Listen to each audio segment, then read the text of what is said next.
Good evening, ladies and gentlemen. It is April the 13th, 2024, and you're back with the Wise Guys on a Saturday night. I am one of your hosts. I am the Big Rican on Sports, Mike Martinez.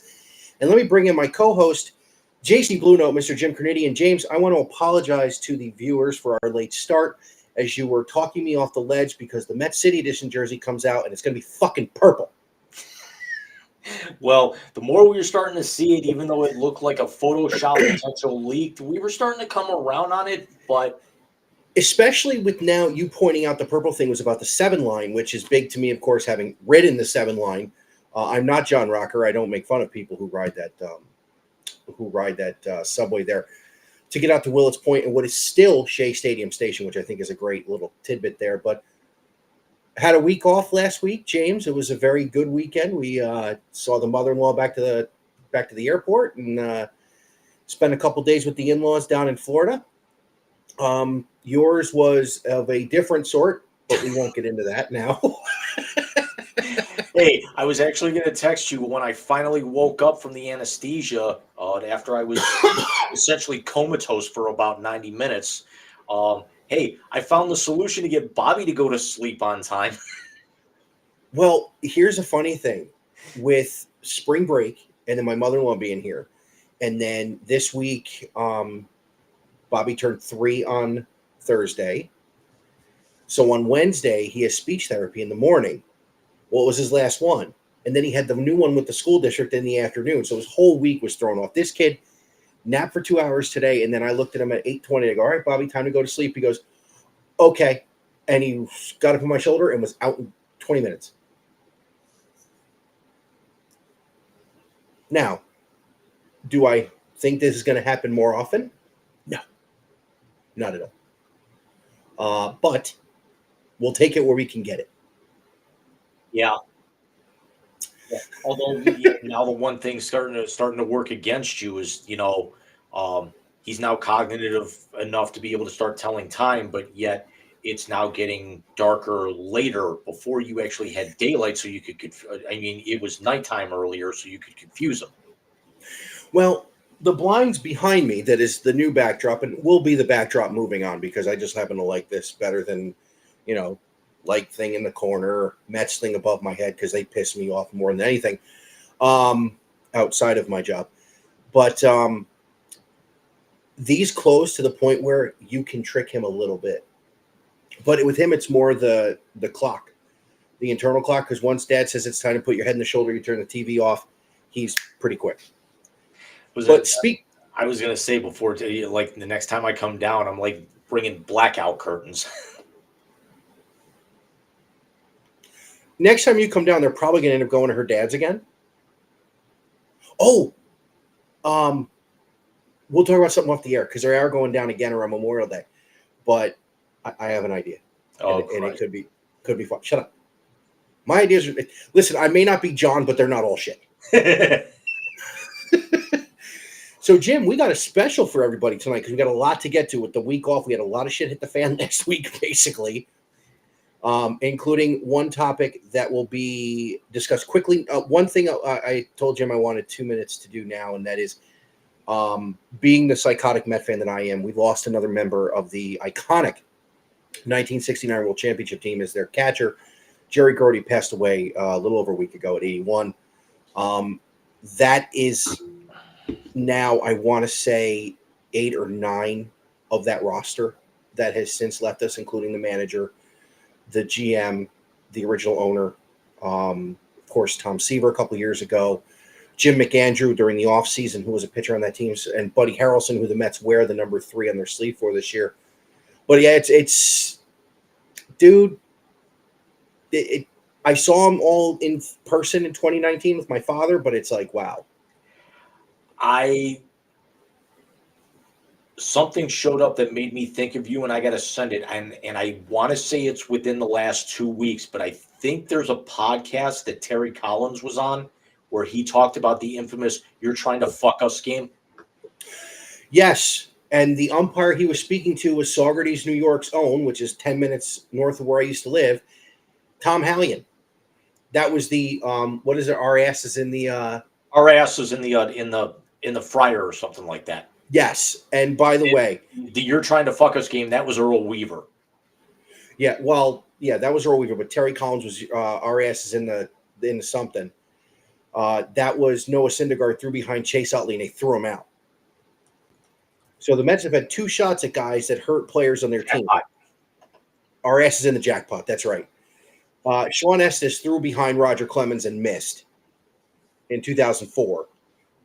Piazza got revenge because he hit another bomb off Clemens.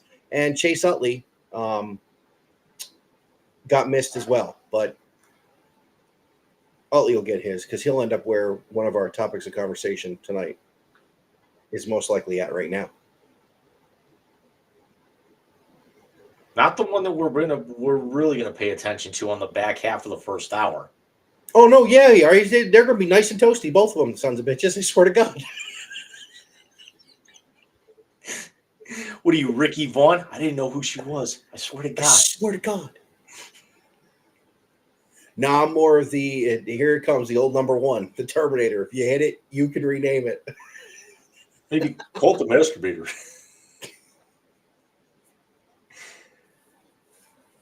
So real quick before we jump into not the hat trick tonight, it's the Grand Slam tonight because there's 4 topics. Somebody said, "What's a better Harry Doyle called?" Just a bit outside. He tried the corner and missed. Or our very own soundboards. Oh shit. What's better, Jim?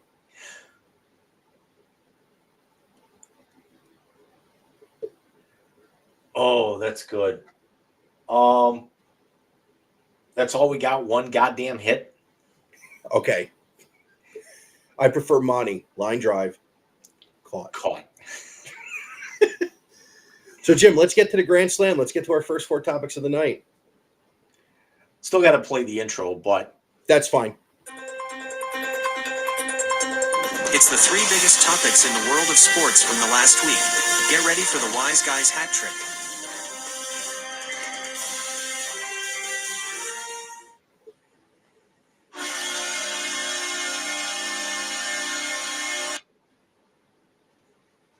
Topic number 1 tonight, the NBA regular season is going to close. Question, could the Cavs have made us sweat anymore? Their ass is still in the jackpot because they could end up as high as 2. They could end up as low as 6. And it all depends on if they decide to show up against Charlotte tomorrow to close the regular season. I think they will. Because I think the play-in starts in on Tuesday. Yeah, and I think that with the way, as well as they played the other night against Indiana, which was a great team win because everybody contributed in that game. I did get to watch the because I watch the condensed games in the morning when they play. I do the same thing with the Mets. I listen to the Mets, but then I watch the condensed games. And I got to tell you something. Donovan Mitchell looks healthy for the first time in about a month. Yeah, but it's another instance of getting up on a team that you are better than and then blowing a lead late. It's you were up 12 at the half and you let them back in the door, and then Indiana goes on like a 9-1 run in a minute 23. They had another, like 10-2 run or something in the third quarter. They just they get a lead and then they get complacent. I agree with that. And unfortunately, that's a switch you really can't turn on as quickly as people think you can when you're trying to keep a lead in the postseason, as they learned last year. I mean, they led in game 1 when they lost at home. They, of course, blow the Knicks out in game 2 and then didn't show up in the Garden. So it is what it is. But I tell you what, they do that at any point in the playoffs, regardless of what round it is. JB's going to be looking for a new job. I agree. I think Bickerstaff would be looking for a new job. But I will tell you this. This team is different than last year because last year couldn't ever put it in cruise control and then come back and win a game. This team has shown that they can do that this year, not only against competition that's less than them, but against competition that's better than them. They did it to Boston twice. We've seen them do it to Milwaukee, who I think even with Giannis's injury is still as good as, if not a shade better than this Cavaliers team. And again, that's no shade at our boys. It's just, it kind of is what it is. Right. They're going to beat Charlotte tomorrow. I have full faith and confidence they're going to do that, unless they rest dudes. And I think that would be stupid. That would be over, especially with the break between tomorrow and then when the playoffs would start next weekend, right? Friday? I want to say Friday. Saturday. Yeah. So if they're a higher seed, they'll probably end up pulling the Saturday start. Look, if they get to 2, Jim, I think that's the route to the Eastern Conference Finals, because you're not going to see the Knicks, because I don't think the Knicks are going to get out of the first round if they don't get a team like the Cavaliers who they can play a little bully ball against, because all the other teams in the East have beaten the piss out of the Knicks this year, especially if the Knicks end up pulling Philly, because if the Knicks pull Philly, the Knicks are done. Done. And the Cavs can beat that Philly team even with Embiid, because they don't have the guard play to take care of Darius and Donovan. Yeah, exactly. And then I think, if you have to go on the road, you're looking for you better find yourself in the 5 spot, because you can actually go into Orlando and win. I don't Oh, think yeah, you can. I don't think you can go in a 5-game series. I don't think you go into Milwaukee, and steal one there. I don't think you go into the Garden and steal one. See, I disagree. I think they can go into Milwaukee and steal one, especially if Giannis is coming off the leg injury. Yeah, but it's also something, Milwaukee is just as good to be able to come in here and steal one. Honestly, I don't think there are many teams in the Eastern Conference that couldn't go into somebody else's house and steal one. We are seeing, again, because it's cyclical in the NBA, if you remember, in the 90s, the Eastern Conference was far better than the Western. 2000s into the 2010s, the Western Conference was much better. And now the Eastern Conference is getting better again, to where all the talent, especially with Dame coming to Milwaukee, most of the talent now is in the Eastern Conference. What the hell was I going to say? Oh, so I think any team except for maybe one of the maybe Miami can't do it. Although Miami's just a different fucking team when they get to this point in the season. Yeah. Jimmy Butler just turns into his illegitimate father, and sorry, and he decides he's just going to kill it. So, this next weekend for our show, I will have on that shirt as the, and I'll probably end up wearing the Cavs hat too, because it's playoff time, and the Cavs gear comes out. Bobby, by the way, every time Daddy wears his Cavs golf shirt to work, Bobby has to wear the Cavs shirt you purchased for him to school. Every time. And everything is a basketball now, by the way. Oh, he's in that phase now. Yes, any ball is a basketball. Because he can say it, and he loves it. So the Western Conference is a little logjam at the top, huh, James? A little bit, yeah. Just a little bit. Tiny bit. And I see the Lakers are locked into the play-in, as are the Golden State Warriors. Essentially, your 10 playoff teams are set in both conferences. So it's just now all a matter of seeding, that Oklahoma, Minnesota, and Denver, they all have identical 56 and 25 records. It's just all a matter of where it's going to shake out right now. The Clippers are essentially right at you could have the Clippers and Mavericks are probably going to end up playing each other. Clippers are 51 and 30, Dallas 50 and 31, New Orleans at 49 and 32, Phoenix at 48 and 33. So that's the only seeding major issue that's up in the air right now, is are the Suns going to be in the play-in, or is it going to be the Pelicans? So you're either going to have and then you got Sacramento and Golden State, rounding out at 9 and 10, both at 45 and 36. The Lakers at 46 and 35. So there's still some movement to be made here. The Lakers, Kings, and Warriors are going to be in the play-in, but it's all a matter of where they end up, and then it's all a matter of who's going to get the 7, who's going to get the 6 between New Orleans and Phoenix. Yeah, so the Western Conference got a lot more to shake. Well, actually, no, they both have a lot to shake out. Yeah, because in the East, the Bulls and the Hawks are already guaranteed into the play-in, but Boston, Milwaukee, the Knicks, and the Cavs are the only ones that have officially clinched right now. I mean, here it is, one game to go, and then Indiana, Philly, and Miami have not officially shown as clinched because you could actually have Orlando right now sitting at the 5, 2 games behind the Cavs, would drop. Well, okay, according to this now, then the Cavs actually can do no worse than the 4. Then again, I think, yeah, but they're all at 81 games. Cavs aren't getting to 50 wins. That bugs me. Yeah, it's well, I mean, when you go 9-18 or something like that over a 2-month stretch since the All-Star break. Yeah. But the Cavs are basically going to be a 4 or better. So there's a possibility they may rest some guys tomorrow, but there's also the possibility that, they could sneak up and steal third away from the Knicks.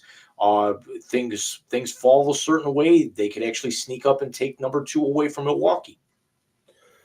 Well, let's look at what's going on right now in the NBA. So there's no games tonight.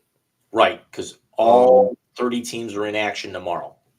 So the big games that we're going to pay attention to: Cleveland hosts Charlotte, Atlanta and Indiana in Indianapolis, Miami and Toronto in Miami, Knicks Bulls in the Garden, Magic and Bucks in Orlando, Philly and Brooklyn in Philly, and then in the West it's Denver at Memphis, Phoenix at Minnesota. That's going to be a good game. Mm-hmm.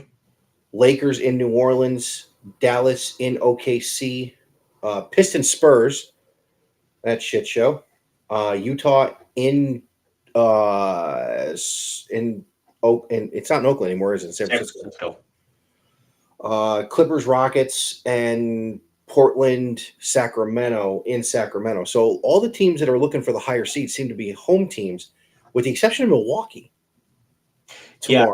Yeah, and smart move by the NBA is scheduling all these games early to where, the Sacramento Portland game is going to be the last game to tip off, and it's going to be a 12:30 local time start. It's 3:30 Eastern, so they want to get this over and done, early. Let's these teams. That's what MLB did. It's not letting you rest people because you're going to have to play.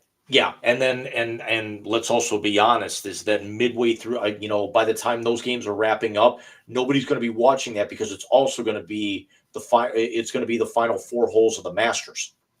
Yeah, this is some weekend, man. This is just some weekend. If you had to handicap it right now, who do you think is coming out with the 1 seed in the West? You think it's going to be Minnesota? There's, with the way that the schedule's lining up, I don't know about Phoenix. I'm thinking possibly Oklahoma City. Okay. With them hosting Dallas, Minnesota's going to host Phoenix, who's going to be, fighting tooth and nail. Denver's at Memphis, so Denver's actually got to go on the road. So, here's Denver's on the road. You're right. Here's a team who was number 1 in the West the last 2 years, the defending champs. And they're already in with a chance to defend their crown, but they actually can, there's a possibility for, the 3rd year in a row that they could be the number 1, but they also could end up slipping as far as the 3. This has been one of the more logjam seasons that I can remember, especially with the fact the Eastern Conference has basically been the Boston Celtics bitch the entire year.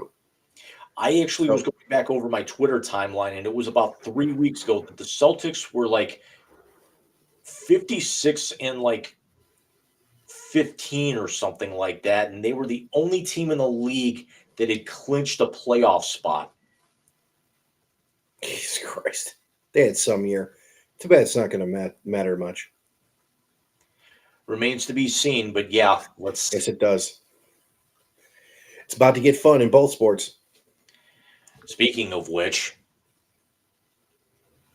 let's go to topic number 2.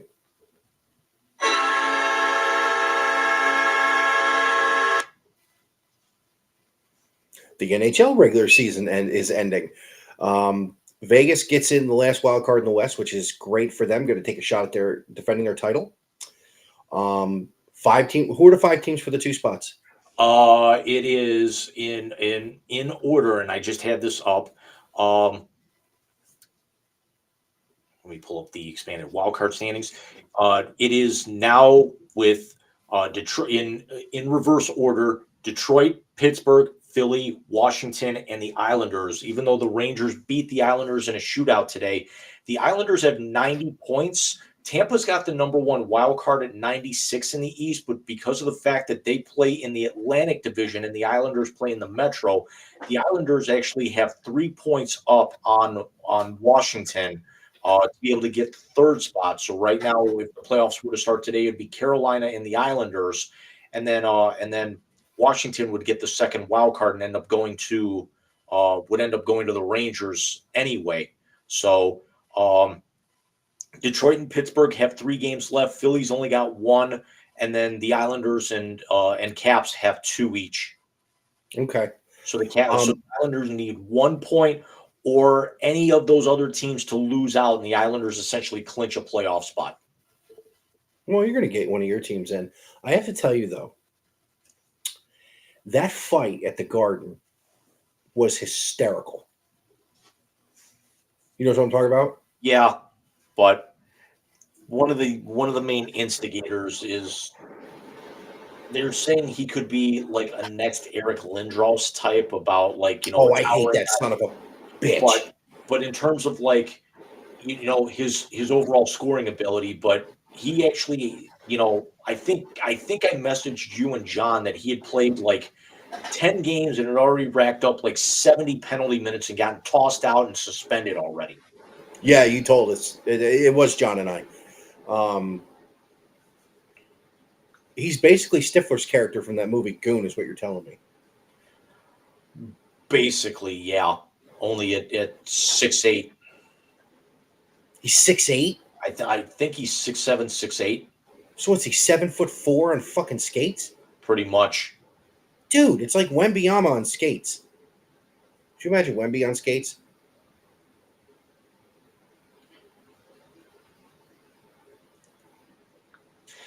I'm trying not to.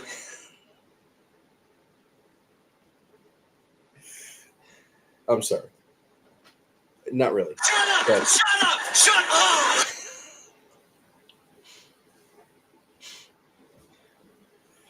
You are killing me, dude. Really? So, you know why? Why? I'm here so I won't get fined. We just need one more. Yeah, I'm working on it. Like I told you why we couldn't get it earlier, but I know. I'll and have that's it okay. next week. That's no problem. I appreciate it. But let's talk about that last thing. Because as much fun as the playoffs are going to be, we're finally getting some long overdue closure on Coyotes getting the fuck out of Arizona. But I got to ask you something. Are the Mormons really going to embrace hockey? I think so because Salt Lake City is a very, very up and coming type area and you sent me the story and I've read up on this a lot and I've listened to several podcast segments. So the news broke very late last night that the Arizona Coyotes are being sold to the owners of the Utah Jazz, who will, as early as Wednesday, when the regular season is officially over, will be announcing that they will be relocating the team to Salt Lake City for the 2024-2025 season, effective immediately. And they will be playing in the Delta Center, which will be, I can't think of the word, certainly not retrofitted, but it will be set up to accommodate a hockey team because right now it is not set up to do so. It would actually be a 14,000 seat arena. However, the caveat is that Utah has already passed state legislature approving a $1.8 billion renovation to the downtown Salt Lake City area, which would also entail a brand new state-of-the-art arena, because where the Jazz and eventually the Coyotes or whatever they're going to be known as, they play in Salt Lake City, but it's not Salt Lake City proper. It's certainly not like where the Cavs used to play in Richfield or Detroit out in Auburn Hills, but they're kind of more so on the outskirts of town, and they actually want to bring them more back downtown proper. And then Yeah, so basically move them like that's where it would be your 16, 17, 18,000 seat arena for hockey, and then 18, 19, 20,000 for basketball. Yeah. Now let me ask something real quick. I don't know, and this is just me. I don't know if it's going to do well in Salt Lake City. And it's not anything I got against Utah. I think they're a great sports fan base when you see what they've done with the Jazz over the years. I don't know though, dude. I'm thinking geologically it makes sense because it's only a 663-mile trip. Trust me, I looked it up. But remember, that was also the site of the greatest Winter Olympics we've ever had. And the hockey in that that was held in that arena was some of the best that I can remember in my lifetime. Was that 2002? Yeah. Okay.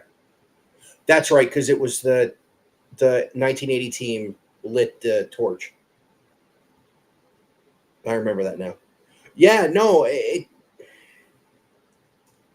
don't know why, Jim. I don't know why I'm kind of teetering on this. I knew Arizona wouldn't fucking work.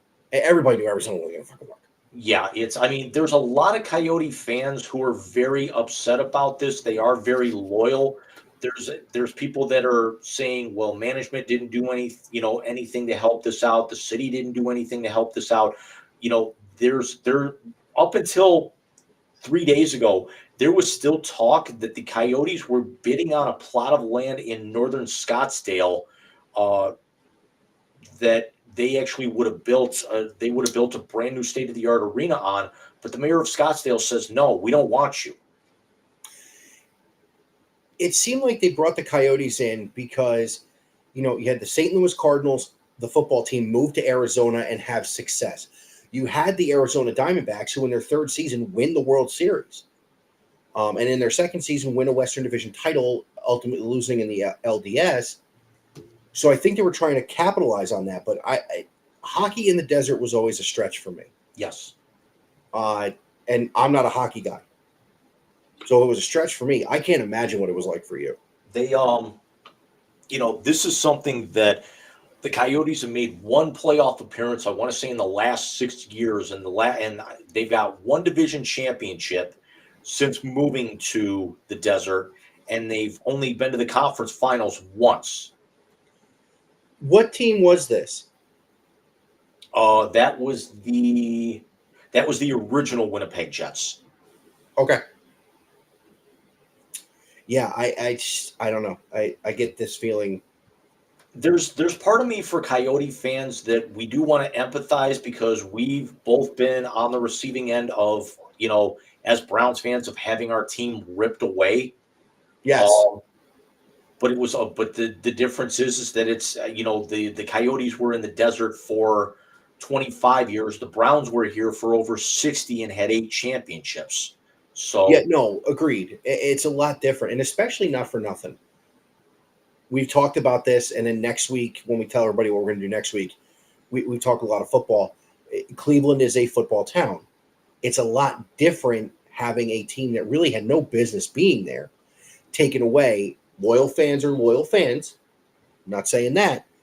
But as far as the landscape goes, having a team that really had no business being there is a lot different than being taken away than what happened to, like, Baltimore when the Colts left in the middle of the night, what happened with Art Waddell and the Browns. I mean, it's all just emotional damage, which is terrible. I completely agree. It's as a Rams fan, I actually remember when, Stan Kroenke ripped our hearts out as a, hope to be one day in my lifetime a St. Louisan.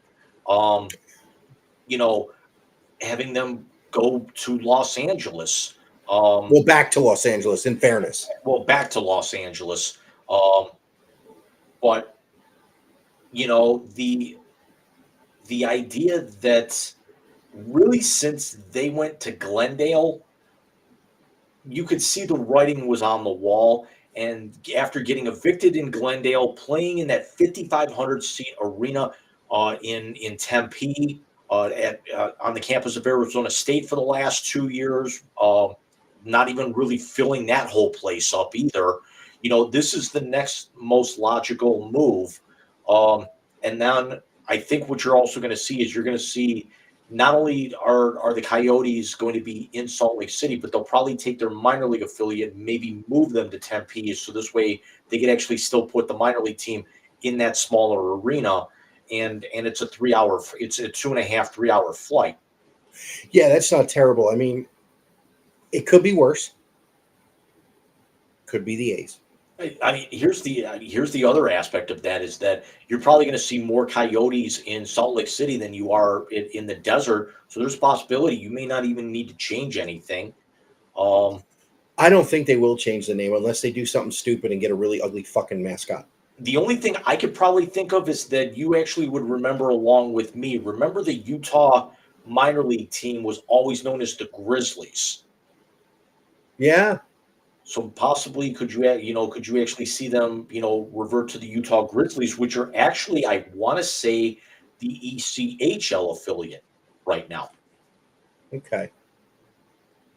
You know what joke I want to make, right? Can name them the polygamists.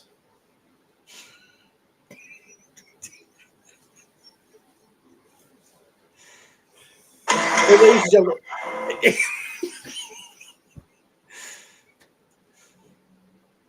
Waiting for Ice-T to come out and put cuffs on somebody.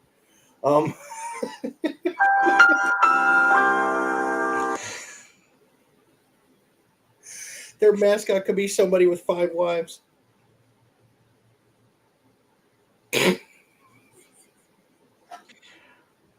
If the team is really bad, would they like stop serving beer at halftime because it's a dry county? No. Call him the Big Love.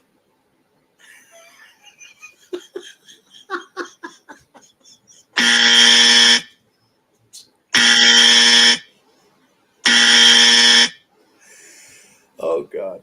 I'm tired. You're terrible. Let's move on. Different team. Yeah. Terrible. TRBL, terrible. Terrible. Knucklehead. Let's move on.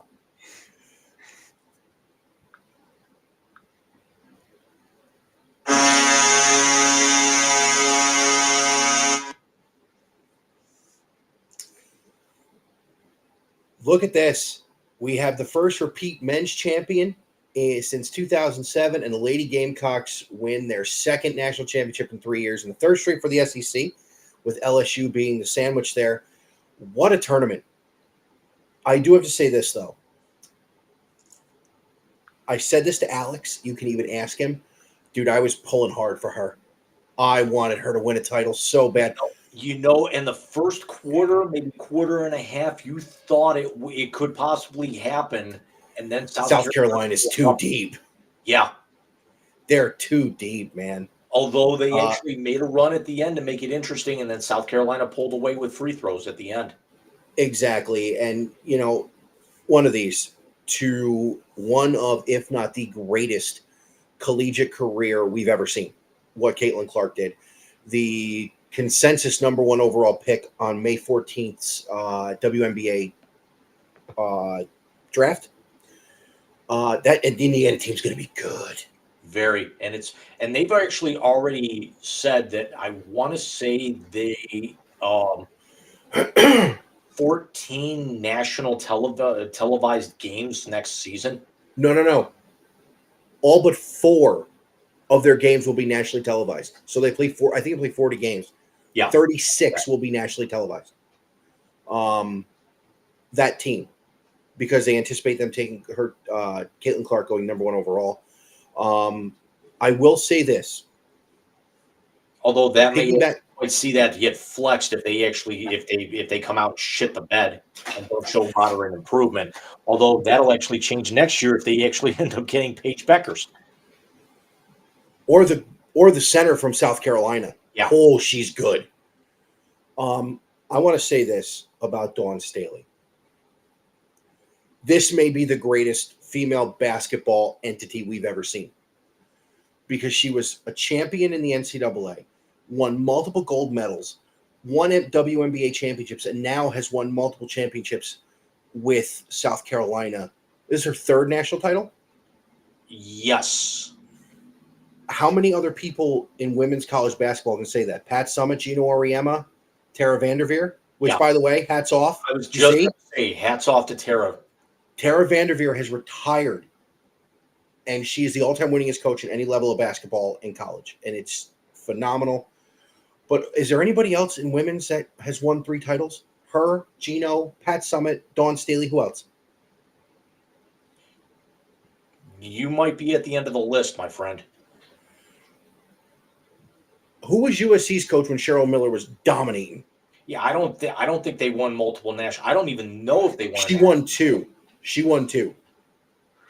Cheryl carried them to 2.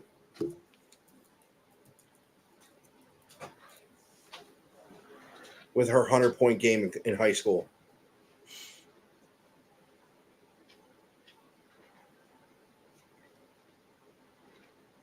Maybe she won 1, but I'm pretty sure she won more, at least 1. Okay, looking women's basketball. Won national titles in 83 and 84. That's Cheryl. Linda Sharp. Okay. So that's a list. Finally. And they were so 1 in 83, 1 in 84, Sweet 16 in 85, and national runner-up in 86. Wow. I mean, you can count a few different guys got multiple national titles like that in men's game. Yeah. And have fun in Arkansas, Coach Cal. But we'll talk about him on the back end. He's coming up in the blast. Good. Blast into the fucking moon. So, but let's go to the men's side. Because the women's tournament was talked about more than the men's tournament all year. Not only by us, because it was talked about more by us than it was the men's tournament. Oh, by the way, that is Bobby Hurley's brother. Dan. Brother, yes. Yeah, because we were talking about that. He played where? Villanova?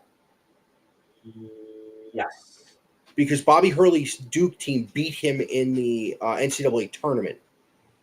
But hats off to Coach Hurley and UConn winning the first back-to-back champion since he played at the Hall. He played Seton Hall? Okay. Yeah. First back-to-back champion since those Florida teams of what the hell is their coach's name? The Pat Riley wannabe? Billy Donovan. Since Billy Donovan went back-to-back in 06 and 07. Let me tell you something. Zach Edey was a problem for them. He was, but no one else showed up. But the problem is that Zach Edey ran out of gas because of how little that you can actually sit him. And it just shows you, I don't know if I've ever seen a more dominant run to the national championship than what UConn just did on Monday night. Maybe Tarkanian's UNLV team with Larry Johnson and those boys. That just blew everybody out. This was a dismantling. It was. It really was. Did they lose much this year? I want to say 3 games. No, I'm talking about players to the draft. Maybe 1 or 2. I want to say that big center, I can't think of his name off the top of my head. He's coming back. Do they run it back and win 3? If Dan Hurley is your head coach, absolutely. You've got to be. I mean, I want to say that them and Duke were the 2 teams that were already favored the minute they cut down the nets on Monday night.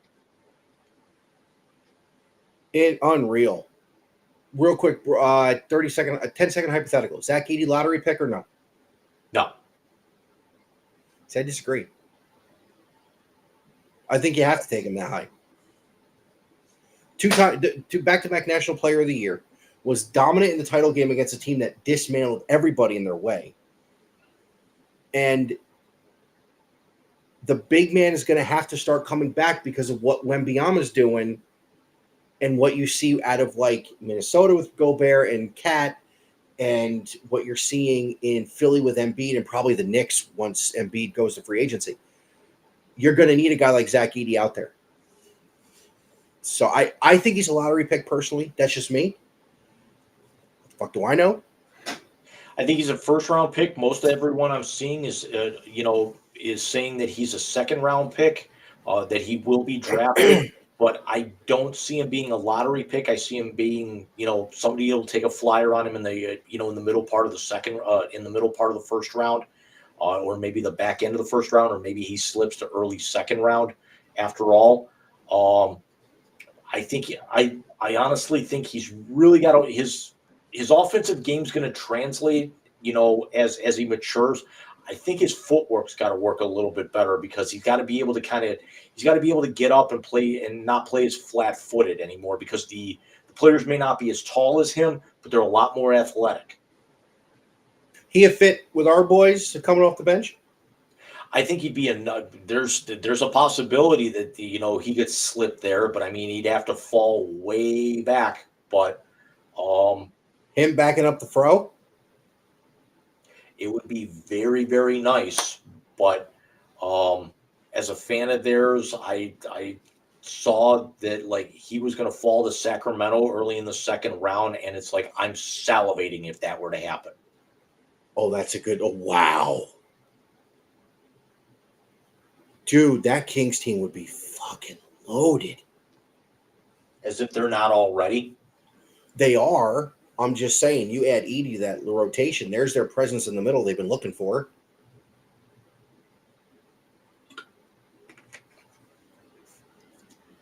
But I think you got to treat him like a quarterback. He's got to learn from somebody. He's not plug and play right now. So if he goes lottery, he's going to a bad situation. He's going to have to be. But a situation like Cleveland, and again, being a homer, I get it. A situation like Cleveland where he can sit and be a reserve behind a Jared Allen and then get checked in and play with an Evan Mobley and a Coro, and oh God, I'm starting to really think about this. So yeah, hat tip from the boys at Wise Guys for the 2024 National Champion Huskies and Lady Gamecocks. Still think Diana Taurasi making Sue Bird drink every time the word Cox was said on the broadcast a couple years ago was absolute fucking gold. Because Taurasi is that asshole.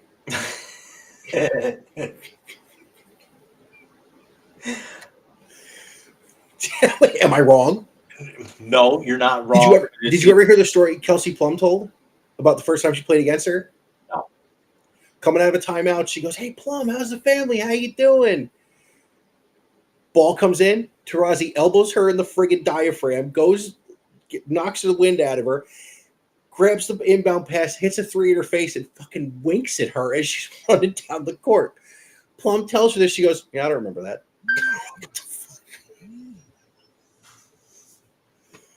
She's like 80, and she's still doing it. Oh, my God. What is our fourth and final topic in our Grand Slam version of the hat trick, James? Oh, I have a very special goal horn for this one. Oh, very nice.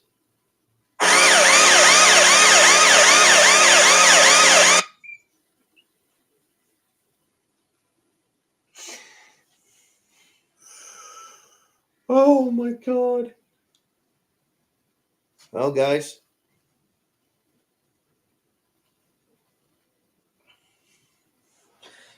I just actually realized I'm drinking the orange one tonight. Okay, what's your favorite meme so far?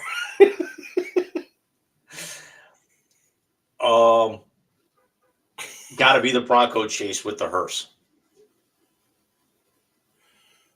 Someone did it to the song from the end of the Fast and Furious movie after Paul Walker died. Yeah.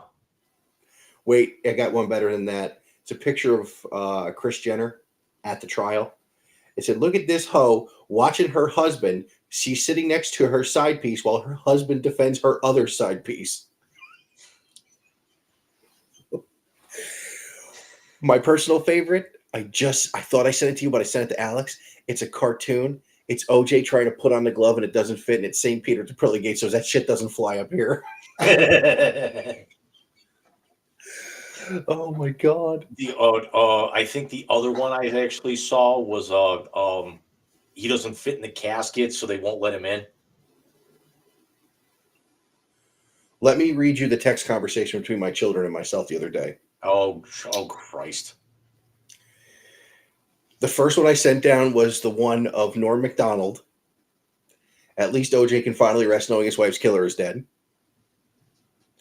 The one below that is today is not the day for OJ Simpson jokes. I may take a stab at it tomorrow. My daughter laughs. My son says, "You're horrible. The man rushed for 11,236 yards in a completely different game. Man was goated." My response, "And his wife was gutted." Did you ever see Dave Chappelle talking about the 4 times he met OJ? I said, with all due respect, that murderer ran for 11,000 yards. Now, let me put this out there. No one passing away from that illness, if that is what led to it, and that's what the family is saying. So you don't want to question a family in mourning because he is somebody's dad. He is somebody's grandparent. You don't want to question that. We are having fun with this because of what he turned into in his post-football career. The other good one I have is, have you seen The Naked Gun, the first one? It's probably been 30 years. When Leslie Nielsen hits him in the back and the wheelchair goes flying. Yeah. It said OJ, God, and the field was hell. Very apropos. It is.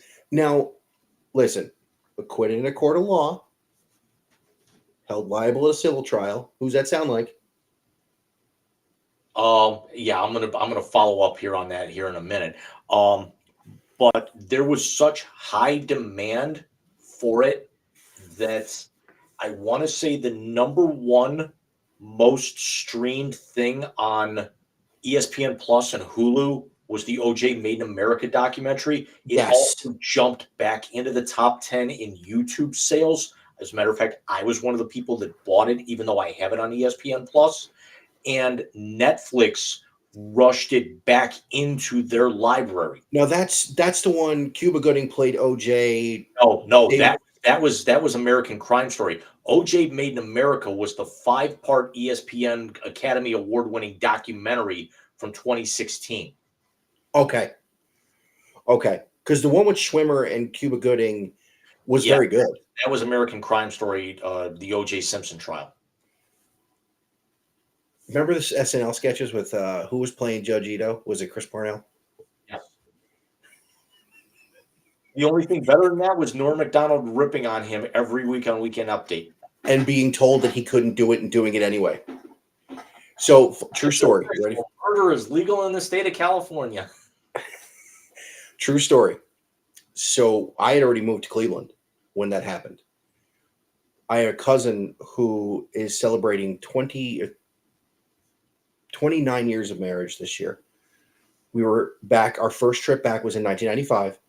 We're at my aunt and uncle's house the day the verdict came down.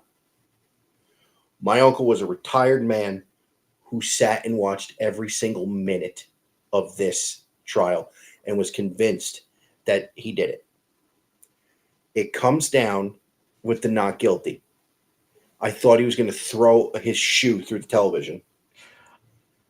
I was one of the people that was happy he got acquitted because I actually bought into, the kind of person that, we all saw in the public eye, not the private eye. Matter of fact, you'll never guess who I found out from. Was it me running through the halls yelling the juice is loose? Spoon. No shit. I was on lunch. It was my lunch break. So it was me, Stephanie Audino, Kelly Kavanaugh, our entire lunch table, and Spoon comes in and he actually told us, and you could actually, it was like it was a divide. Everyone was in shock. Some people were excited, like me. Some people were horrified. And then, probably about 3 weeks later, it just shifted. Yep. There was like no more on the fence. No, it wasn't. So my uncle was almost through the shoot through the TV. My aunt, my mother and I are laughing. So is my father. And my aunt goes, Jimmy, why don't you have something to eat? He goes, Betty, I'm too upset to eat. That was it. I had to walk out the house. 94 million people watched that Bronco chase. That was during the NBA Finals between the Knicks and the Rockets, because Costas, they tried to get Costas to interview OJ on the phone during the game. Yep. So the memes have been phenomenal. The internet's undefeated. But let's talk about the pre all that happened. And we are talking about one of the greatest running backs to ever live. We are talking about a man who carried the Buffalo Bills for many, many years, who then was really one of the first to move seamlessly, as far as the big stars, into the Hollywood realm. Of course, you got the rental car commercials. You have the Naked Gun series. I don't know if you remember this, but he was supposed to play the Terminator. I listen to Keith Olbermann every morning, and he actually brought up, if you think about it, he was a three-headed monster, because he had his athletic career, he had his movie career, and also remember, he was a very, very well-liked and respected sports reporter. He was. He absolutely was, because it was him and Ahmad Rashad were the two big former players at that time in the 80s who were the respected journalists to go with their playing career. So we make the jokes now. He did his time for armed robbery for stealing stuff of his own back for whatever reason. A tortured soul. But for the sports side of it that you and I deal with, you're talking about a top 15 running back of all time, probably.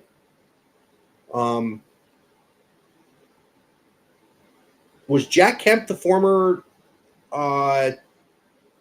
Republican nominee for vice president? Yes. Was he the quarterback for the Bills then? I believe so. Yes, that was way before my Bills fandom, but yes. I'm kind of impressed I pulled that out. But yeah, we're talking about a guy who ran for that kind of yards in a short amount of time. He didn't play long, what, 8-9 years maybe? Yeah, it was 9 years. First back at 2,000 yards, right? The athletic career speaks for itself. But that's basically where the line ends, because Exactly. it's, you could do anything like this. You cannot separate the person. You try to separate the person from the performer, in this case, athlete, but it's the same thing with Michael Jackson. You can't listen to the music without thinking of the background.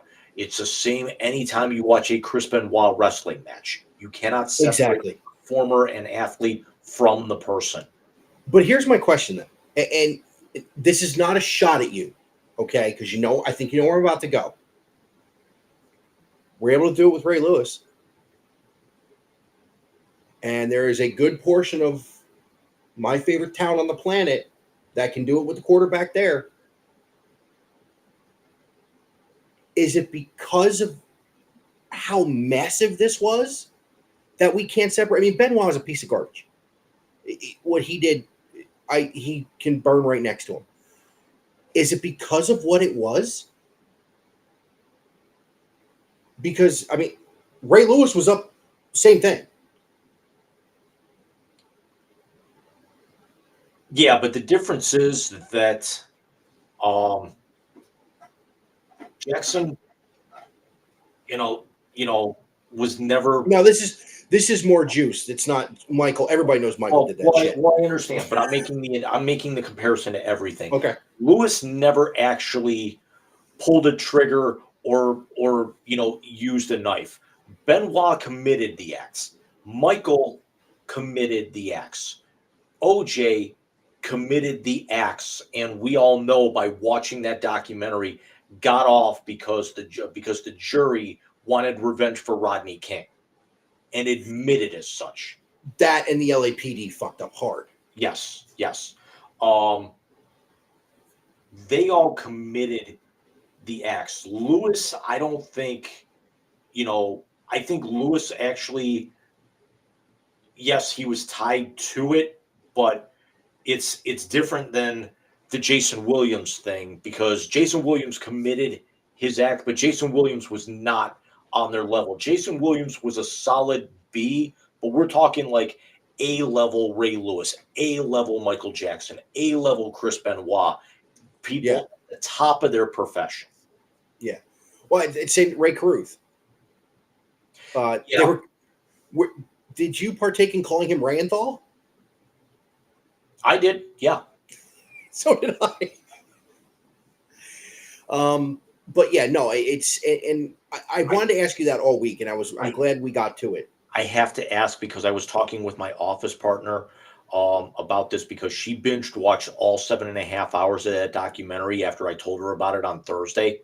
Mhm. I'm like, that's dedication. Did you ever see it? The Made in America one, yes. The David Schwimmer Cuba Gooding one, yes. The other one I did not. Okay, there then I can't really ask. I can't really ask the question, because there is a scene. I don't want to say scene, but it's more a segment in the fourth episode. They're right smack in the middle of the trial. They're talking with the coroner's office, and they show the crime scene photos, unedited. Oh my God.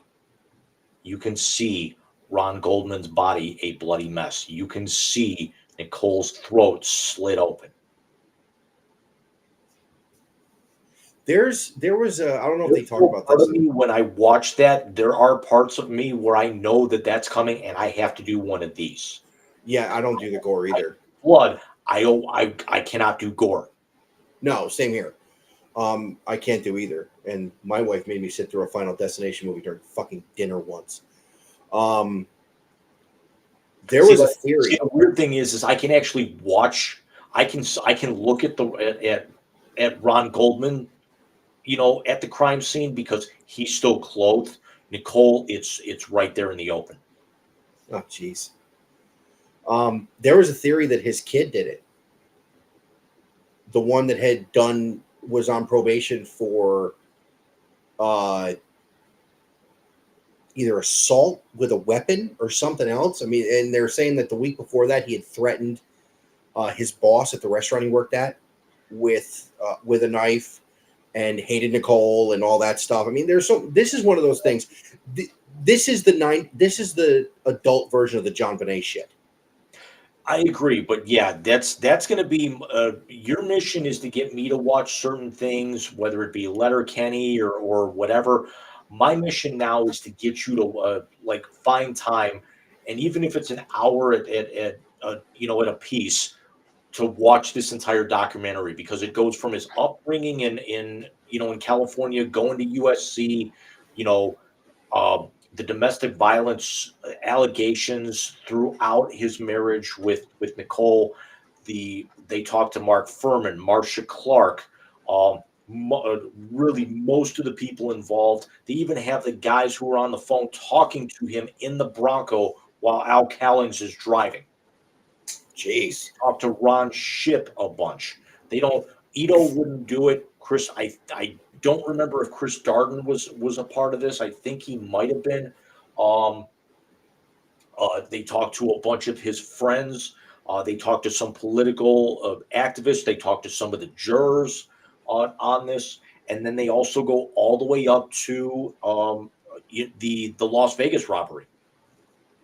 And now there's a new aspect to this story, as of earlier today, that his longtime lawyer since 2009, Malcolm Lavernia, is the executor of his estate, and he says he is challenging to where the Brown and Goldman families never see another dime of the $33 million settlement.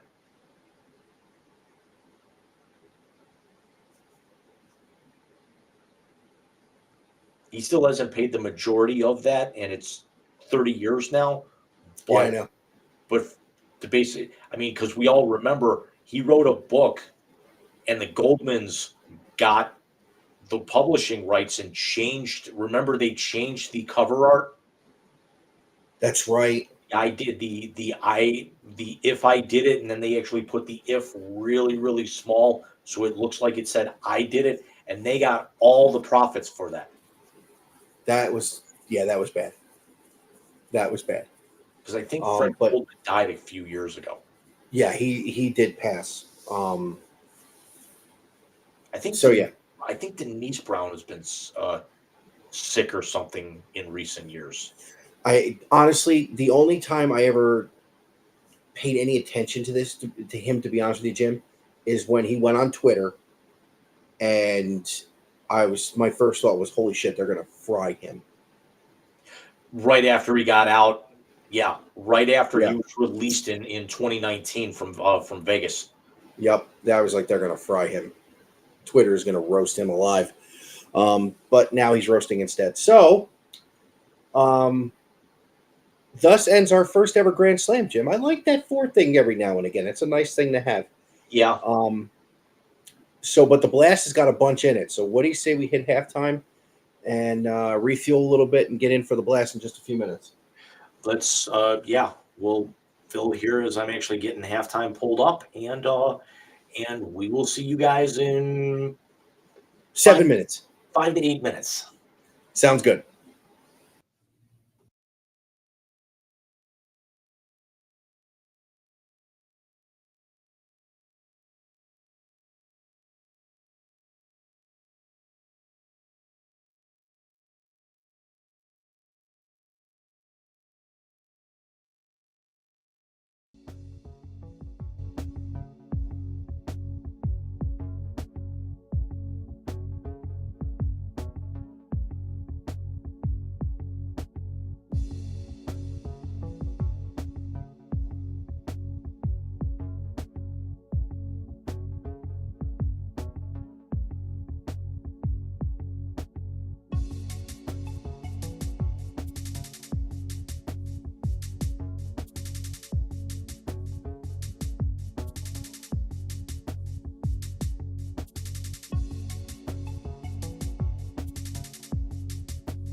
Hi there. As the halftime video did not roll for some reason. It's restreamed being a pain in the ass, James. I think it might have been me forgetting to loop it. Either that or like the new mouse might have been a little too sensitive and double clicked it off. And There's sorry, I in there too. was working on my dojo and Warframe real quick. I was eating gluten-free Oreos. I'm moving everything from like my dojo is like set up to like all the stuff that I can build is on one floor, and then like the grand hall is like I'm expanding it out on the second floor, and I'm like, wait a minute. Why don't I just expand out the second floor, move all the stuff from the first floor up, and then like repurpose the ground floor? So it's like every 2 hours I'm like destroying a room, and then I'm taking those resources and then like using them to expand out one of the rooms on the first floor. So it's a huge pain in the ass, but at least it's done. I mean, it'll be done by 10 o'clock tomorrow morning, but. Well, yeah, I mean, there's overnight work to be done once we're done tonight. What the hell was I going to say? So one quick thing, and then let's jump into the blast that I was thinking about. I sent you a thing on Instagram, and it's the Paul Rudd "Look at Us" thing from the Hot Ones episode. The meme everybody sees. Okay. And it said Aaron Hernandez greeting OJ this morning. You're horrible. Fucking hysterical is what it is. I mean, you're not Speaking wrong, but Speaking of Aaron, did you see all the shit Cam was talking about going to Florida on Club Shay? no, but I actually have still not completely gotten through the that Florida that documentary on Netflix. I'm afraid to watch it. First of all, that was one of the most talented rooms you've ever seen. Agreed. All the convicts led by Jesus, for lack of a better term. But because I'm a Buckeye fan, I have a picture of Urban in my head, and I don't want to watch it. I don't want to see Urban just being an absolute fucking degenerate. Not that we didn't see it when he was the coach of the Jags, but being a Buckeye fan, that would bother me. Speaking of goofballs and things on the internet, you need to watch the new Momentum vid that dropped earlier today. It's all 6 of them. So Tosh Cole, Bauer, Eric, Marika, Tim, and it's 3-on-3. It's not beer pong. It's fear pong. Oh. 10 trash cans set up beer pong style 90 feet away. And there's a punishment on the bottom of each of them. Did you watch the video I sent you today? Where Eric tried to do his 75 fucking videos today. 72. Shut the fuck up. Anyway,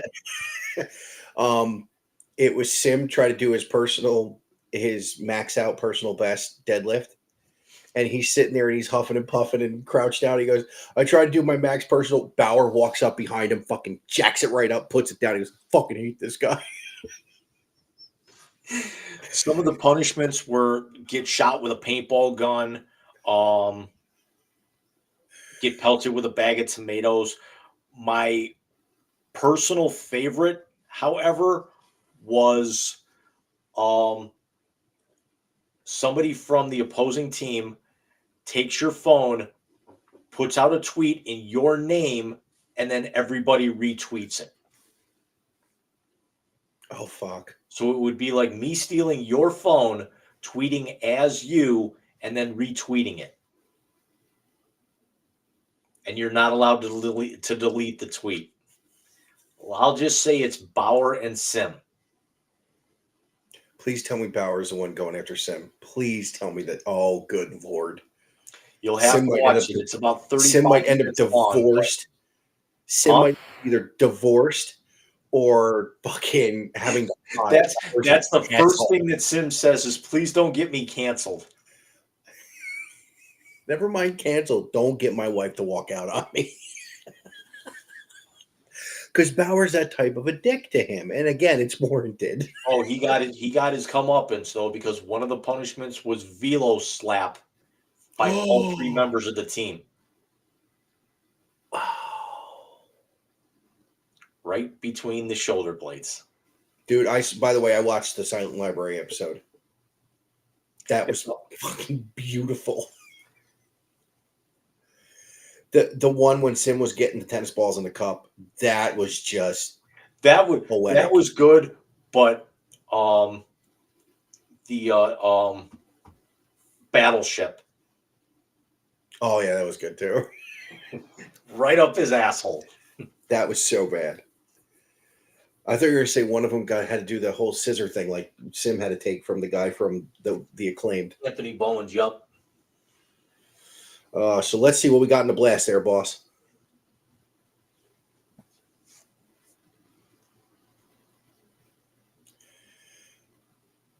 Oh, thanks, dude.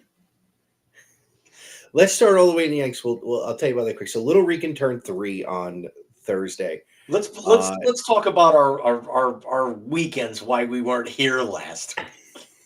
So last weekend we were in Florida. I said we took my mother-in-law back to the airport because she came down for Bobby's birthday.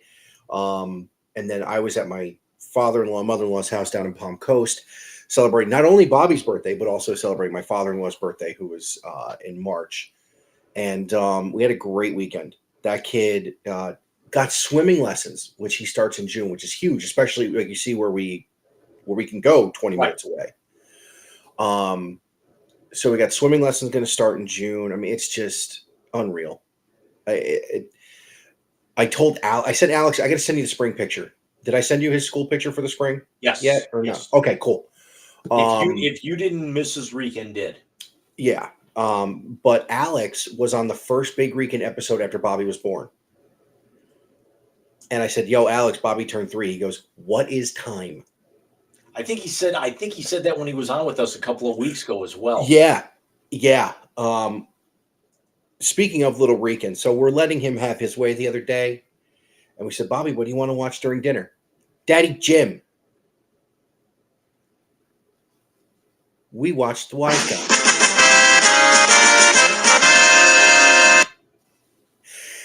So Daddy and Jim, so I put on the clip of the Brady Bunch line from the Four Horsemen.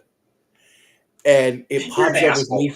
Hold on. It pops up with me first, and he goes, no, Jim. I swear to God. He wanted nothing to do with his old man. Rice comes on, and he kind of got okay. Alex comes on, he was okay. You pop on with your Ric Flair shit, and he was all excited. Because I'm a loudmouth dipshit. You were fucking muted, dude. I have watched that clip like 12 times.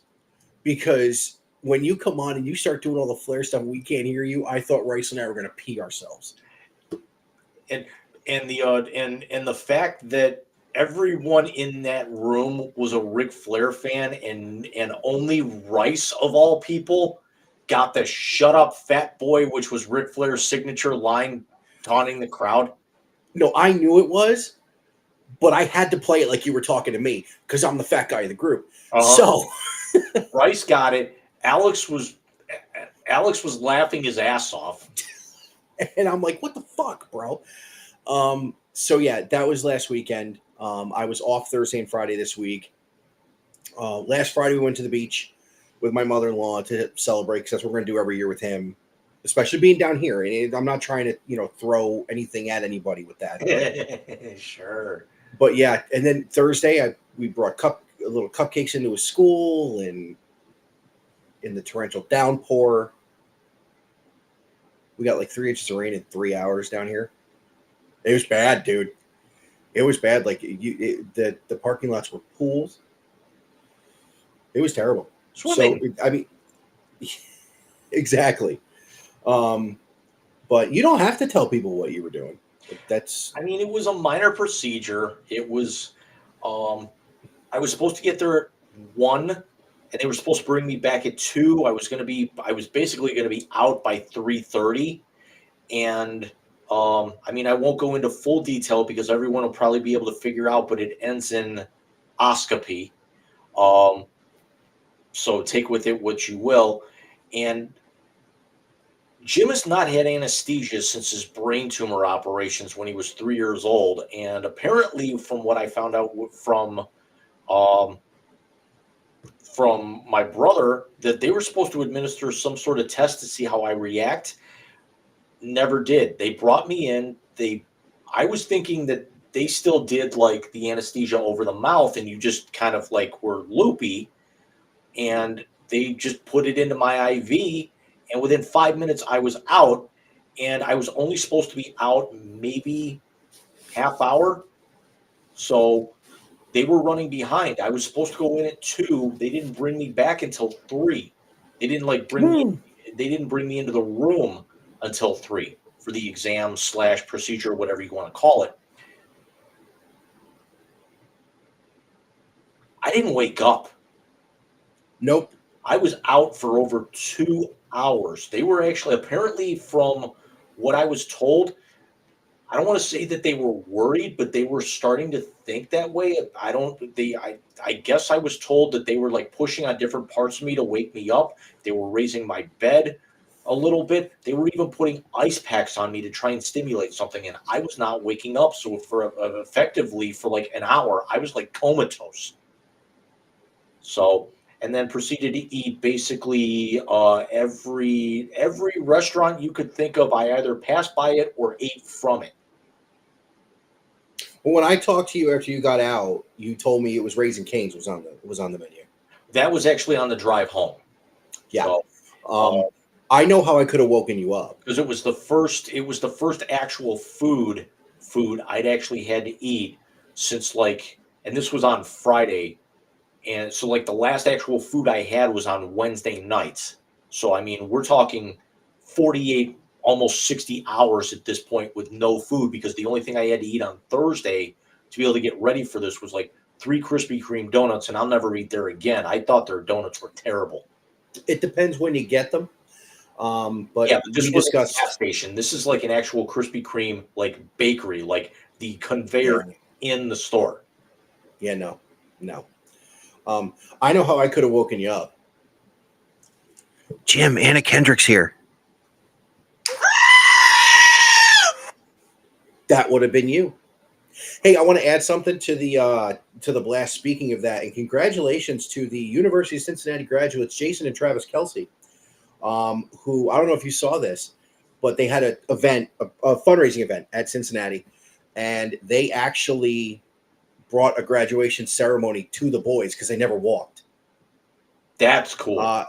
Apparently, Travis wasn't allowed to walk because at the last bowl game, he gave his helmet to his brother, and his brother proceeded to lose it in a drunken rage.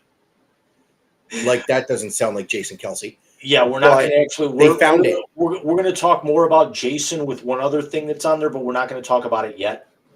No. By the way, they found the helmet. They found the helmet, and that's why Travis was allowed to get his cap and gown. So, Mama and Dad and Papa Kelsey were both there.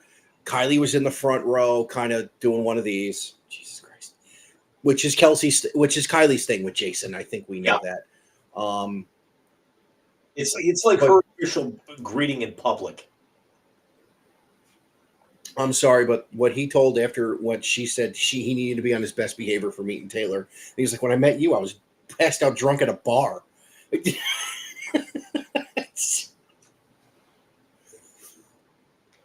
So let's pop to the other end, and let's talk about the Browns restructuring Nick Chubb's contract. What we thought would happen with the popularity of the player, with the fan base, they had to extend him. It's not so much an extension; it's just restructuring this year to where he could make up to 12 with incentives, but still, there's may not be any kind of guarantee he's going to be ready for week 1. Yeah, no, and I get that, but again, this was the player that you and I and even John had said, if the Browns cut him in a salary cap move, that would have been the worst thing they could have done. Because of fan backlash, not because of availability or play or what have you. Plus, the Browns' running back room is not good. It's really not. But I mean, this is, you know, it's it's it's definitely in a state of flux right now because we all thought that when Baker left and Deshaun came in, that wide receiver was the big question mark. So they go out and they actually fill the needs there, and now they've actually got arguably one of the top 3 or 4 best receiver rooms on paper. And now running back, which was a stalwart of theirs, is a question mark to where could we be talking about them possibly looking at somebody at 54 next weekend? I think they're going to have to, but then they go and trade depth on the offensive line for a 7th-round pick.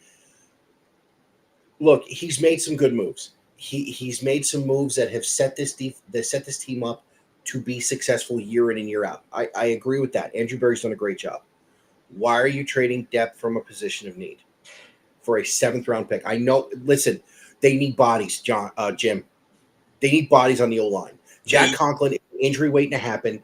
DeJuan Jones has got to turn into a left tackle, which he's never really played in college or the pros. He's been a right tackle the whole time. Jed Wills hasn't progressed where they want him to, and now Bill Callahan's not the fucking O-line coach. Joel Bitonio is closer to the end than the beginning, and you're trading O-line depth. 2 parts about that. Number one, it's for a guy who played, he wasn't a starter, and he really wasn't even in the rotation most of the time. He played 8 games last year, but it was filler, like when other guys would get hurt and everything. So he was 3rd or maybe 4th string. A guy like that, you can actually get an asset, in the 7th round, and because actually at this point you're going to go out and draft a couple of guys to fill his spot to add in the depth. So you're really just picking up extra draft capital for a guy who really wasn't going to be part of your plan. For somebody who's going to be younger and cost you a lot less. I don't have a huge problem with that. The one problem I did have is that is the false hope that they gave all of us when they actually said that the person that they traded was Watson, but it wasn't the one that we hoped it was. Well, yeah, I mean, I think you'd only get a 7th-round pick for that motherfucker too right now. Look, we're going to go more in depth next week, and we can tease it right now. Next week is going to be a different type of mock draft the Wise Guys are going to do. It will not be a mock draft where Jim and I pick players for teams. We're going to tear apart mock drafts. I was going to do 24/7. Were you going to do Kuiper? I was going to do, because McShay's not there anymore, or one of them's not. But yeah, I'll grab 1 or 2 guys, 1 or 2 experts. Maybe I'll pull Dennis Dotz from CBS. That's not a bad idea. Let's because I don't trust Pete Prisco half as far as I can throw him. Yeah, and I'm getting sick of ESPN to begin with. Something else we'll talk about off the air. Could be in the blast next week about ESPN. Something's happening I've wanted to happen for a long time. So let's go back to Chubb real quick. No, he may not be ready for week 1. But again, I think the Browns were in a unique position. Because the face of the franchise is not the quarterback. I made this joke to somebody the other day. When's the last time Progressive put out a national commercial?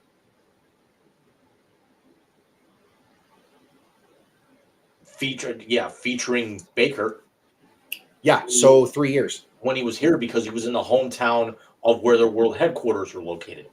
Exactly, and that's something, stupid Stephen A. never understood. I sent that tweet to him. He never responded. I said, hey, do you know where they're located? They're in Mayfield Heights, you dumb bastard. They're right up the fucking road. But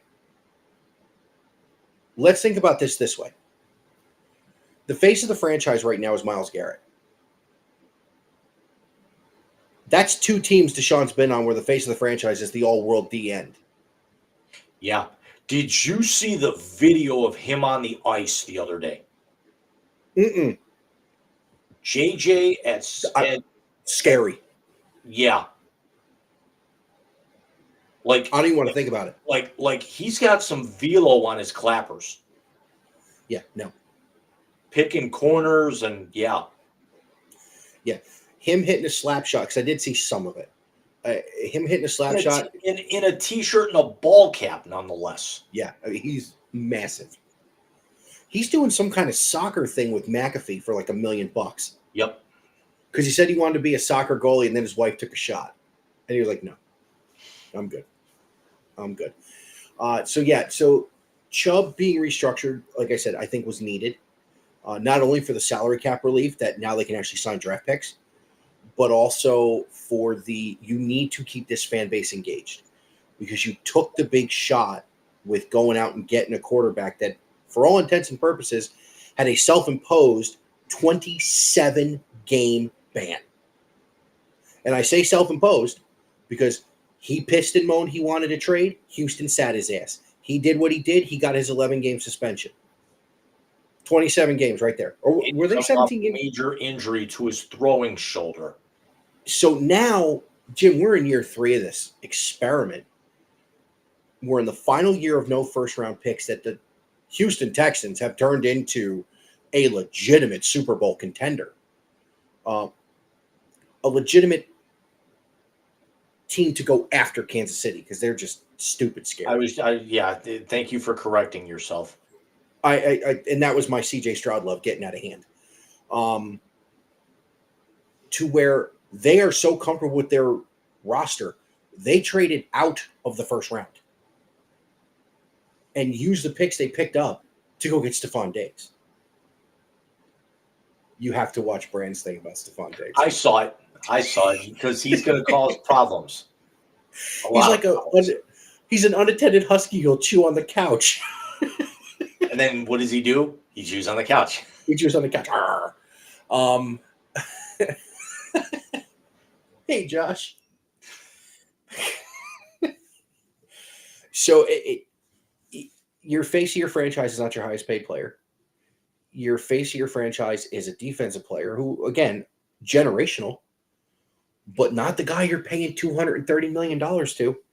And it seems to me from outside the general area, the fan base is getting tired of him, because they're seeing what CJ's doing. They're seeing what Houston has turned the draft capital into, which is basically Will Anderson and Stephon Diggs and a bunch of guys who fill out the roster.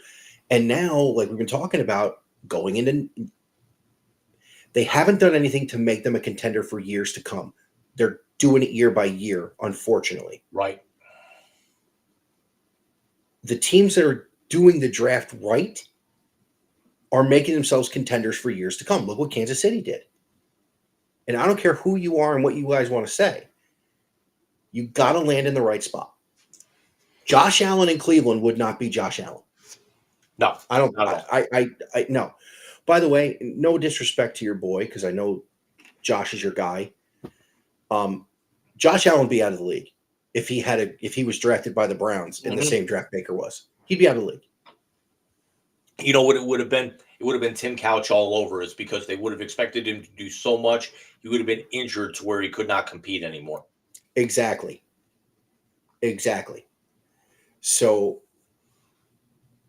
again, we're going to go over this more as we get towards the Browns season. This was needed for more than salary cap, though. And I think you agree. And at the very least, it's an out, because if you see he comes back and he's not what he was, and you're very, very skeptical of it, Chubb coming back off of that level of injury, it's basically football's equivalent of Tommy John.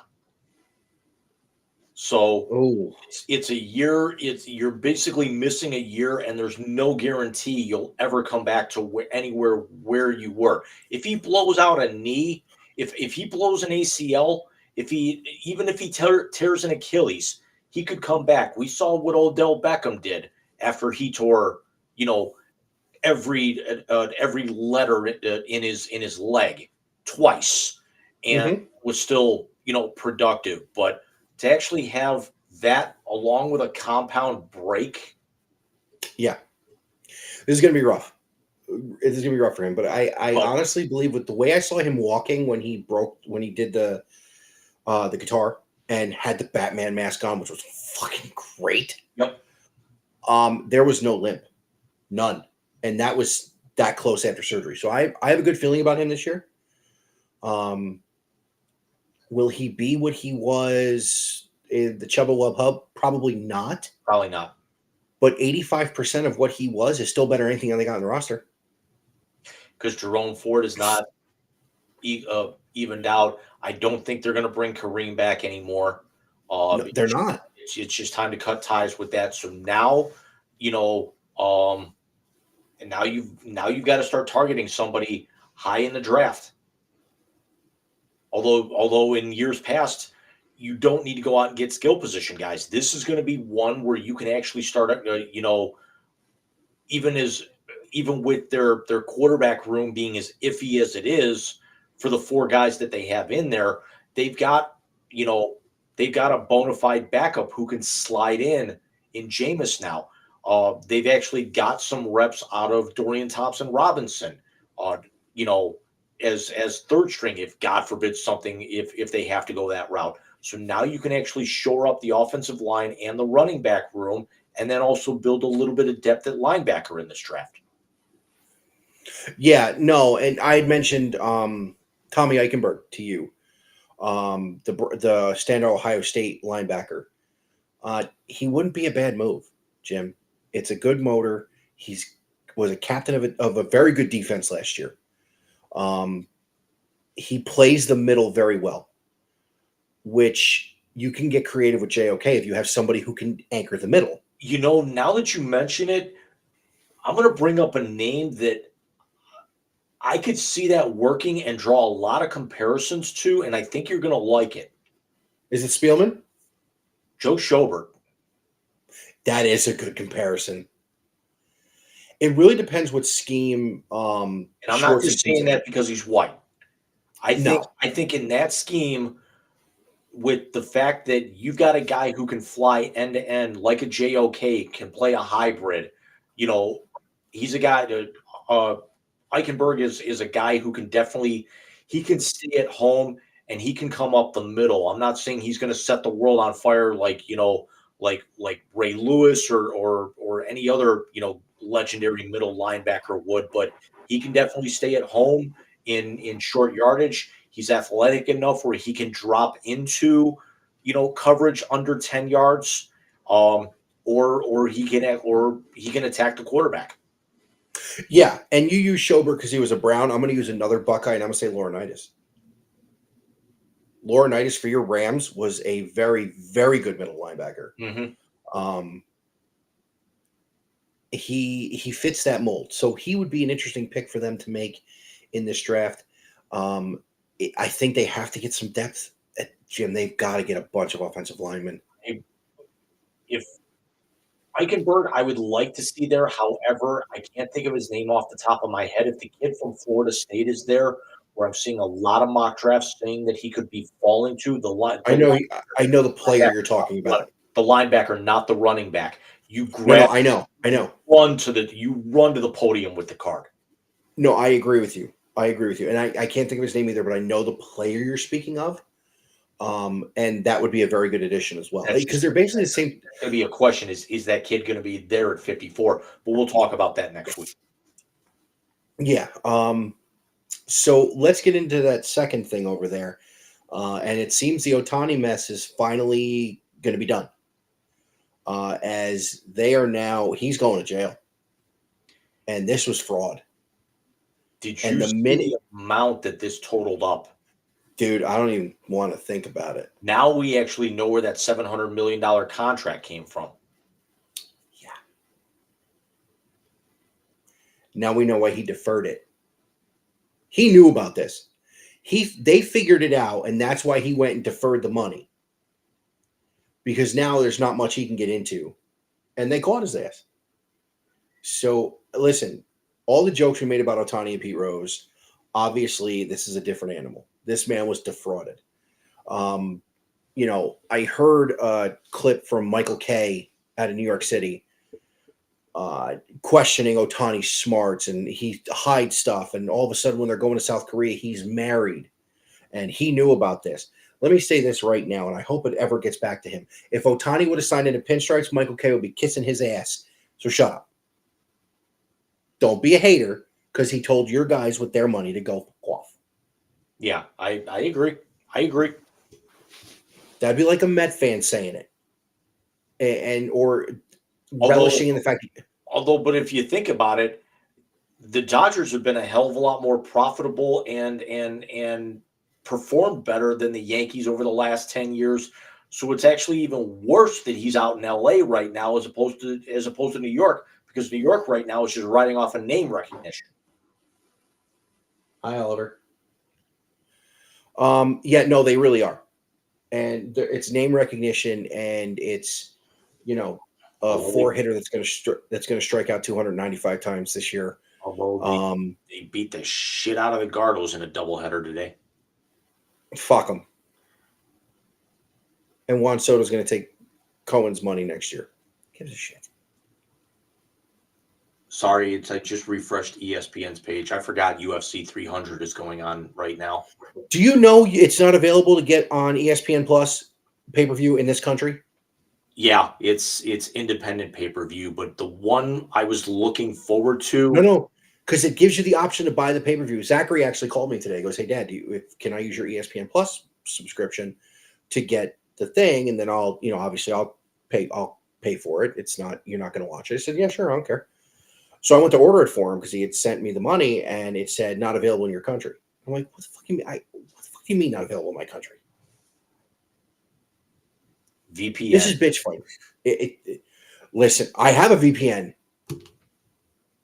I have the Google One VPN on every single device I have. I pay my $1.99 a month for it.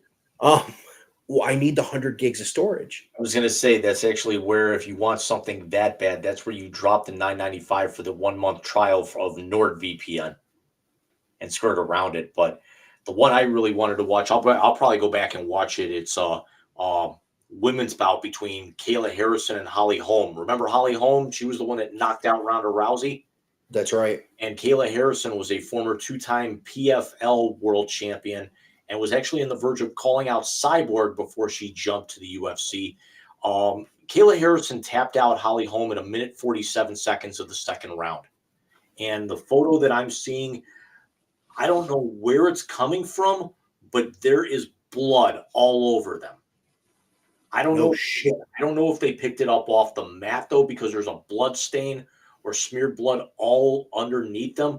So I don't see where they're cut. So I'm wondering if they were rolling in it from a previous match. They got to clean that shit up. Well, I mean, they don't really. I mean, it's not as easy to change out those mats as it is like if they needed to change out a wrestling ring mat, which we'll talk about here in a minute. But it's because I mean that'd be about a 10-15 minute delay to change that canvas out. So tell Joe Rogan to fill. The less we can actually hear of Joe Rogan, the better. I don't know. Some of his stuff with Joey Diaz is great. I stand by my statement. Okay. But Joey's great. So what the hell were we talking about? Oh, Sumizuhara. I fully expect MLB's investigation to wrap up, which it basically has, because I had heard something. Pitching Ninja. You ever see his stuff on TikTok or online? Once in a while. Twitter? Okay, he's an actual lawyer. That's his job. He's an attorney. And he said the minute they announced he was cooperating with authorities, opened Ohtani up to jail time himself if he was lying about any of it, if they found evidence that he knew about it. So the minute they announced that and I heard him say that, I was like, okay, this is identity theft, this is fraud, this is bad. So, I don't take back any of the jokes because they're jokes. Who gives a shit? But at the same time, this isn't good. I mean, the Mets have a Japanese player in Kodai Senga. You're like, okay, well, what's this dude doing? Outside of it, he taught McGill, the Mets pitcher, the ghost fork, and they're calling it the American sport. They have a shirt where a baseball is shaped like a spork.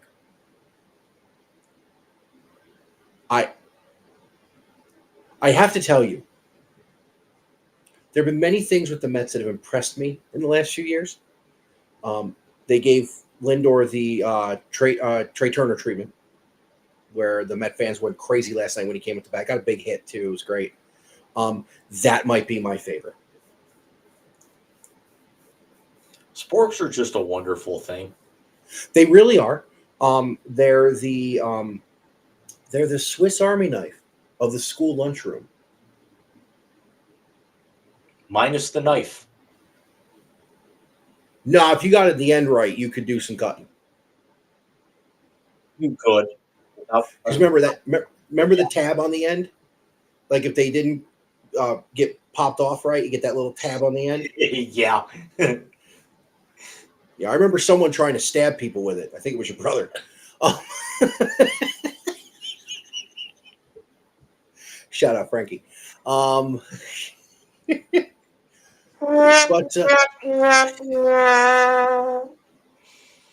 Bobby did that again the other day too.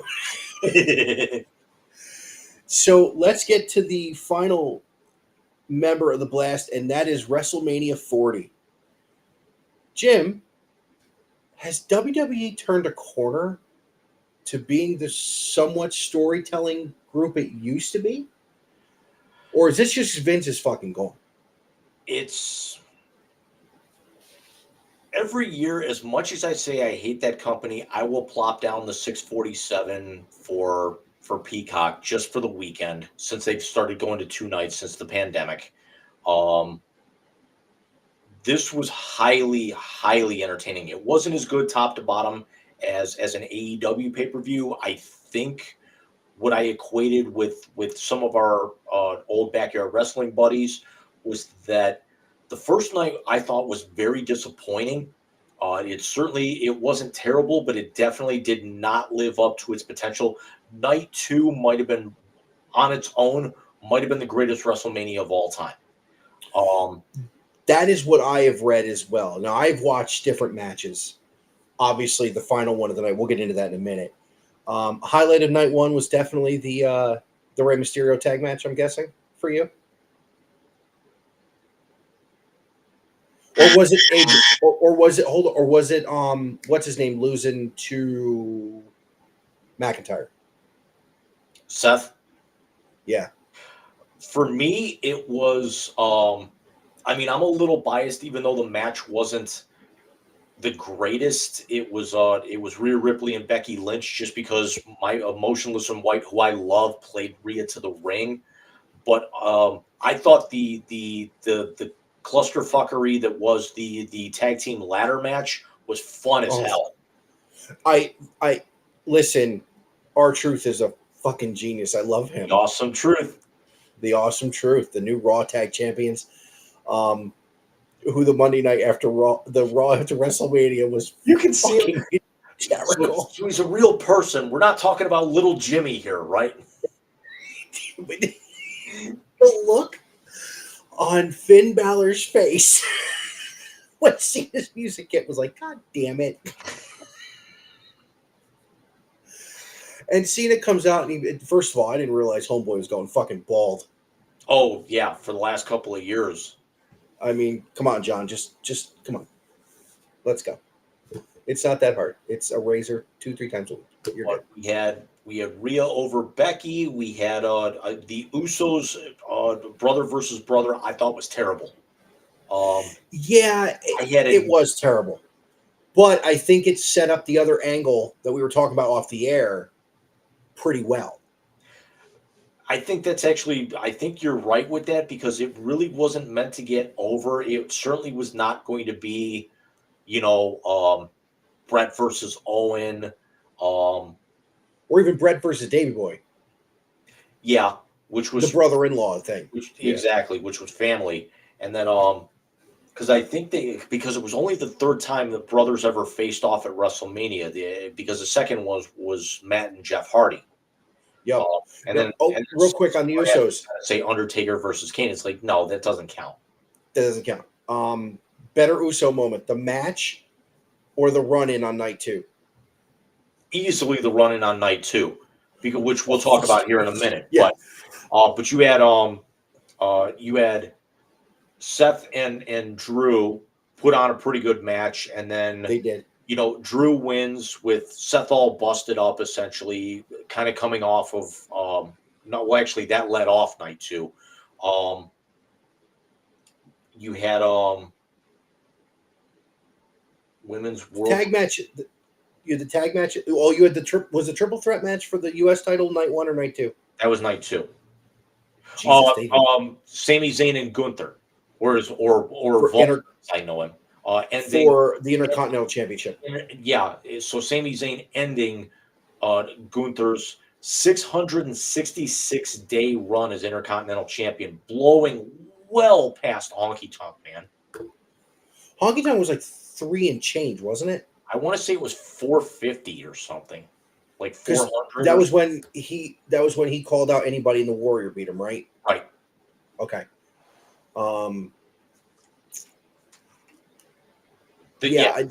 Sami Zayn Gunther match was easily the best match of the first night, by far.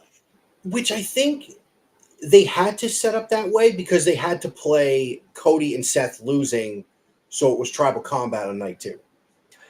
Yeah, and that match was good, but it or wasn't. Bloodline rules. Sorry. Yeah, the tag match was good, but you had to see the writing was going to be on the wall. And I loved how Michael Cole and McAfee sold it. That how the second the referee's hand hit the mat for 3, that they were just saying Cody's screwed. Yeah, and I got to be honest with you. I said this to you off the air when we were talking the other day on the phone. And then I listened to his commentary, and then I remember what he said JR had said about McAfee. He's damn good. I mean, he'll never be the King and JR or Bobby Heenan and Gorilla Monsoon from way back in the day. But Pat McAfee and Michael Cole are very, very good together. Yes. You know what they remind me of? A more technical and hands-on version of Vince McMahon and Jesse Ventura. Yes. Good pull, James. Or Jesse Ventura and Jim Ross in old WCW. Tony Schiavone and Heenan. On Nitro, yes. On Nitro. See, I paid attention. So let's talk about what my best match of the night was. And that was Rey Mysterio and a last-minute replacement against Dominic and who was the other guy? Santos Escobar.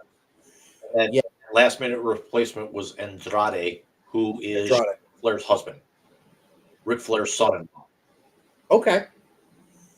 Who was in WWE, got disgruntled, left, went to AEW, let his contract expire, and then came back. Okay. They had some help. And who's the third guy in that booth with McAfee and Michael Cole that just hates Pat McAfee, or the character hates Pat McAfee? Corey Graves. Corey Graves saying those are the biggest. Going to be the heir apparent to Michael Cole because Cole's been doing this 27 years. Yeah. No, I know. I think Cole's going to go backstage and run back there eventually. But they had some help from, quite honestly, as he said, the biggest luchadors I've ever seen. What did McAfee call them? The lucha in jeans? Yes.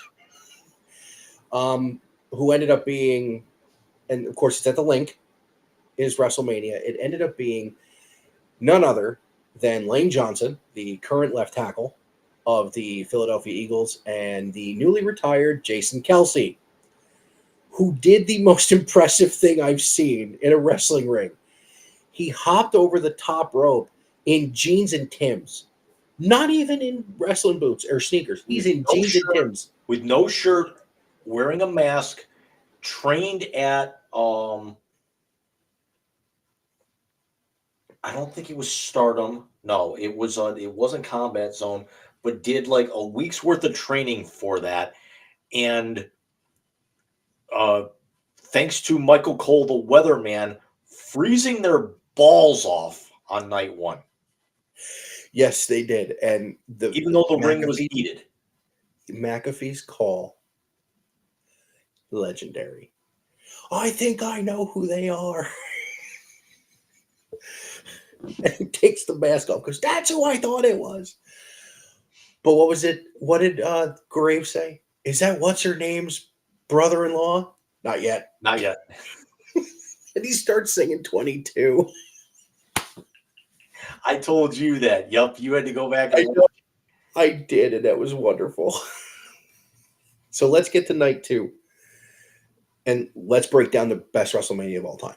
I mean, You scary thing is, you started with Seth and Drew, and then Drew- CM Punk being a motherfucker. Drew goes over. Punk still rehabbing that tricep injury. He'll be out until the summer, at least. Causes him to get taken out, and gets cashed in by Damian Priest, who I always will remember as his original name on the Indies of Punishment Martinez, who's been carrying around that fucking briefcase for 9 months. By the way, hats off. There's a Puerto Rican world champion in WWE. First ever. Why are they calling him the bisexual Undertaker? I don't know, because he's not. Probably because the Judgment Day wears purple and black. Possibly. It's namely black trimmed with purple. Oh, you mean like the Mets jerseys that are coming out? I'm fucking done. It's more of a royal purple than anything. It's like that blue. It's that LA Kings purple that you can't tell if it's blue or not. When it hits the lights. Speaking of LA's, LA Knight had a good match too.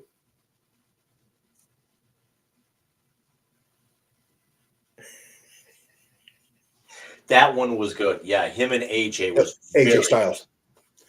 That was so on we night. had I wanted that. Yeah, that was on night. that was 2. night 1. That was night. Okay, you're right. That was night 1. God, to think that like 2 former TNA world champions, and I think AJ even brought it up. AJ, 5-time former TNA / NWA world champion. LA Knight, real name Sean Ricker, was a champion there for a hot minute. Got himself over. With everybody saying, Yeah.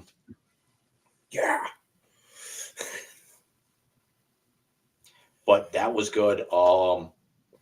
The triple threat match for the U.S. title was really good too. Yes. I love the entrance. When KO's in the golf cart and he's going to Randy. Come on. Yep. Come on.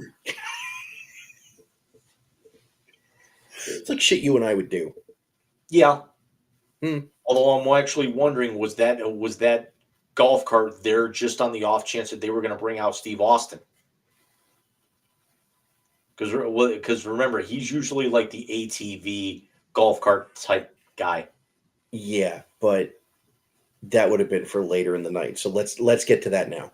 Well, the U.S. title was very good. The Chicago street fight I thought was very entertaining, except for Snoop's commentary. I could have definitely done without it. I mean, hearing him, whip that hoe, or what was it? Whip that trick. Whoop that trick, yeah. Whoop that trick. That was pretty good. I gotta say, I would love to be able to pull that and put it on the soundboard too. Oh, I actually will go back while I'm thinking of 6-man. One of the worst matches I've seen in recent memory was the women's 6-man on night 1 with Damage Control, Dakota Kai, Kairi Sane, and Asuka against I don't even know what you call them, but it was Bianca Belair and Naomi and the debuting Jade Cargill. And did I see Asuka took somebody's braid in the face? Yes, she took Bianca Belair's gimmick is she has a 3-foot long, 3 or 4 foot long braid that she uses as a weapon, and she's actually been Bianca's lashed people and cut them with this thing. Rip it out of her head. Part of her gimmick. It's like one gigantic hair extension. Yeah, rip it out of her head. Yeah, so it's Naomi could wrestle 5 or 6 years ago, not anymore. Dumbest gimmick ever. And Jade Cargill's easily the worst women's wrestler I've seen in 10 years. I don't watch much of the women's game. I mean, Becky Lynch I watched when Ronda was there. I would catch a match on YouTube. Charlotte Flair was very good. Jade couldn't wrestle when she was in TNA. Now she's actually going, not TNA, AEW. And she leaves AEW. She goes to WWE. And it's obvious that the 7 months that she's been at the Performance Center since her AEW contract lapsed. Why do I keep seeing TNA? Because it's probably because I'm thinking Jordan Grace for some reason. But it's obviously she didn't learn a damn thing. I counted like 3 botches in 2 minutes from her. Yeah, you were telling me about that. Yeah, no, it's like I said, the women's game, and listen, I grew up on a Lunger Blaze. So, that's back in the day. The biggest thing in the Attitude Era with the women was when the Dudleys were putting the old ladies through tables. Yeah, and then, I will say the good thing is Becky and Rhea didn't live up to it because they went on first and it was so damn cold there. I thought, Wasn't Becky fighting throat too or something? Yeah. She had actually just come down from 102-degree fever like the day before or something like that. So she was not a whole lot of condition. And as bad as the 6-women's tag match was, they more than made up for it with Io Sky and Bailey for the women's championship on night 2. I heard. Fantastic. I heard Bailey won again, right? Yes. Yeah. First time she's ever won a singles match at WrestleMania. That's awesome. That's awesome. So let's talk about it, Jim. Let's talk about the match that made this possibly the best WrestleMania ever. And now you and I have lived through all of them. The first one was at Madison Square Garden. Hogan won the title. The second one, of course, was the Mr. T one. Number 3. Backwards. First one was Mr. T. 2 was Hogan. Mr. T against Orndorff and Piper. That's right. And then number 2 was the one that was actually held at 3 different places, but the main so it was simulcast from like Indianapolis, MSG, and Los Angeles, and the main event was Hogan and Bundy in a cage. That's right. And then, of course, 3, which was Hogan and Andre. You have WrestleMania 6, which was title for title. Hogan and the Warrior from Skydome.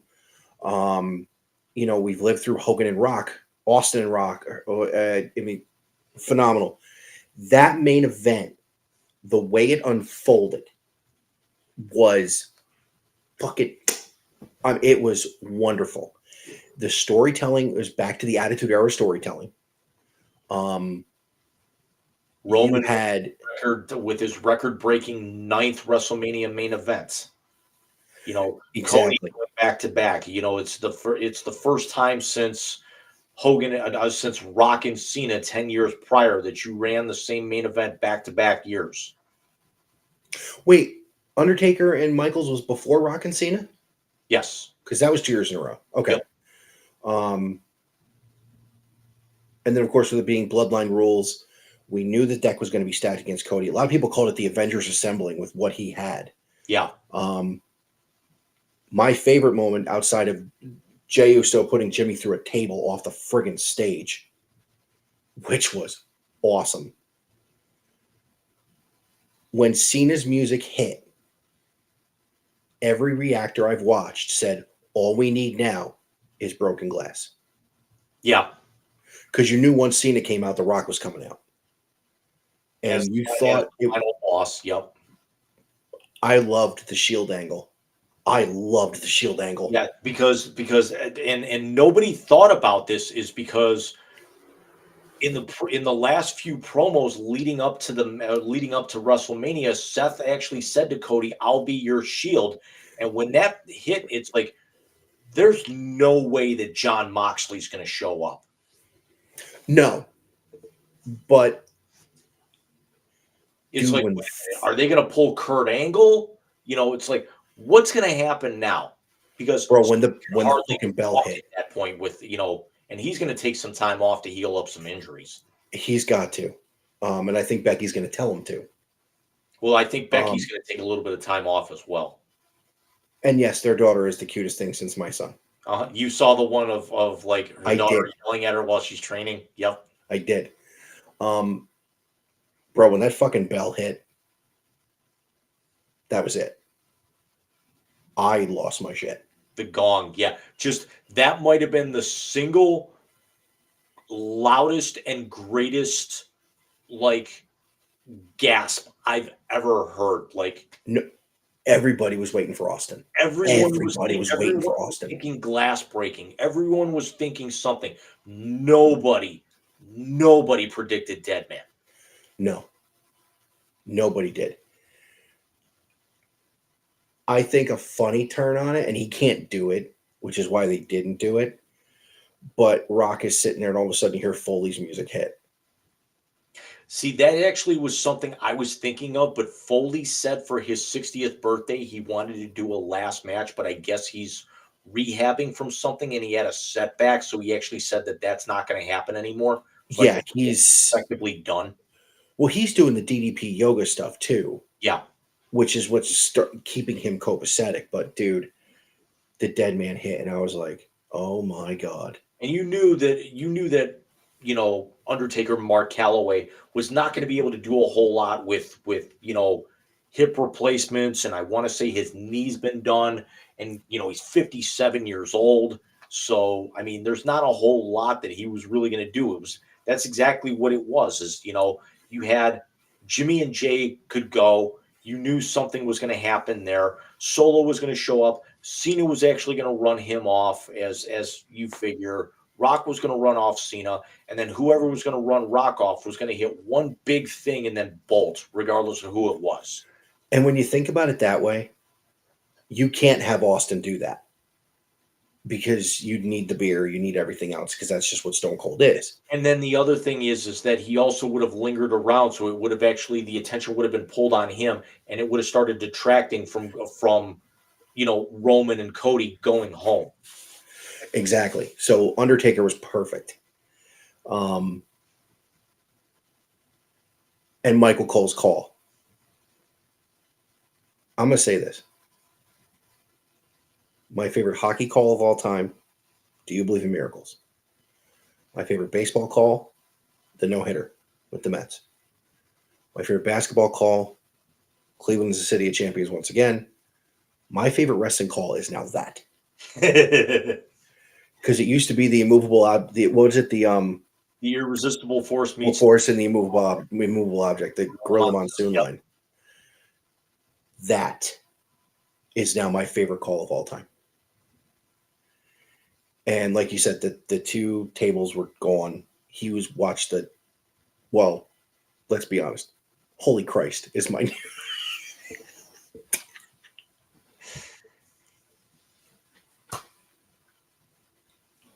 Can we go back real quick? Can we put a pin in that real quick? And while we're talking about calls, can we go back to Seth and Drew for the call that Punk made?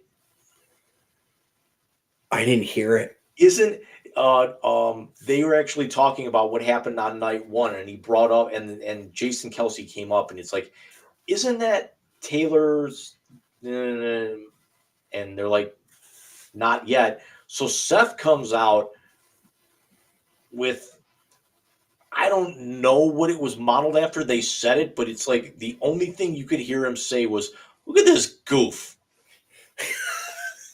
And just the way that he said it, I couldn't stop laughing because Punk and Seth legitimately hate each other.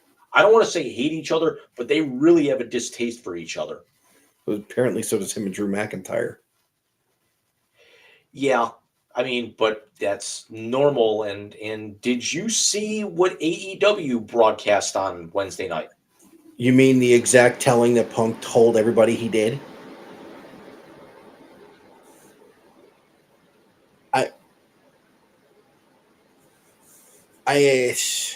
Why?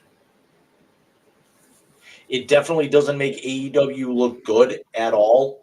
No. know that this is going to mean that Jack Perry's going to show up, as the next member of the elite with the Bucks very, very soon. I mean, hell, Yeah. his girlfriend Anna Jay's already wearing a scapegoat hat on social media.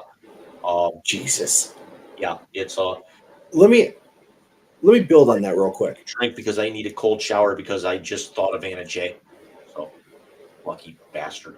Um, AEW is getting momentum. And then shot themselves in the foot with that footage, but Not at, even that. at least Second until, night. well, at That second least night took until, some of it away. well, I mean, I was going to say, WWE hit it out of the park, and we'll come up to the end of the main event here on night 2 in just a moment. But AEW getting all that momentum shoots themselves in the foot. But I honestly think it's something where WWE, it's going to start kind of falling off a little bit, even though the product's gotten a lot better under Paul Levesque. At least until MJF comes back this summer to be able to really kind of shoot AEW in the arm. To set up him and whether it's him and Cole or him and Joe for the championship at Wembley later on this summer.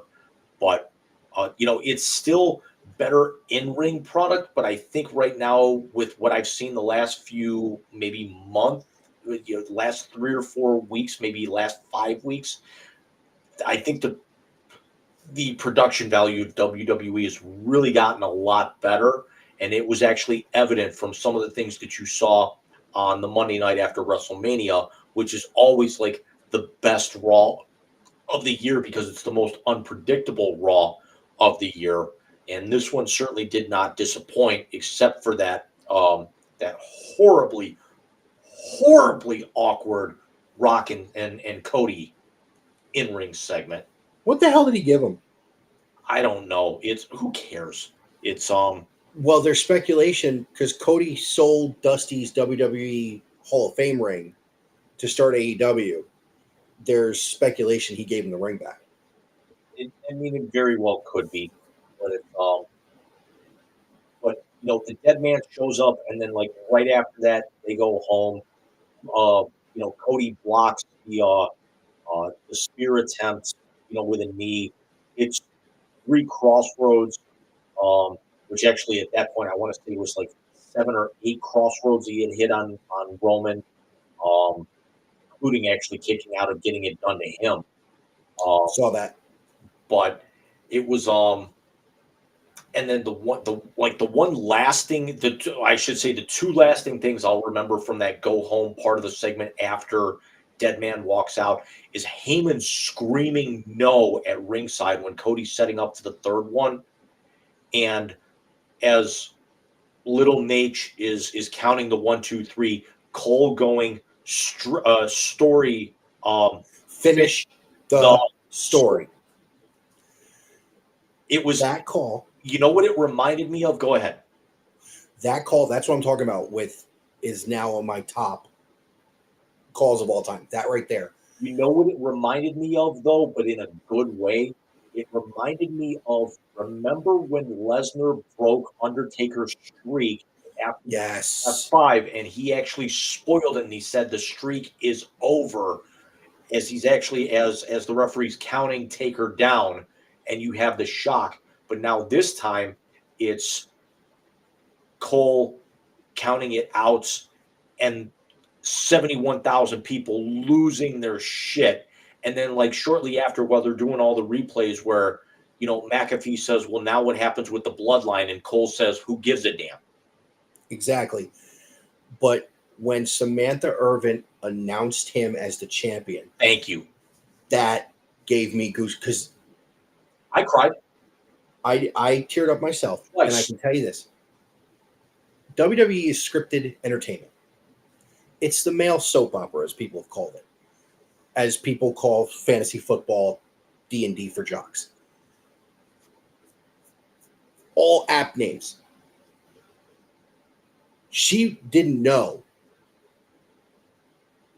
There's no way she knew that was going to happen. None.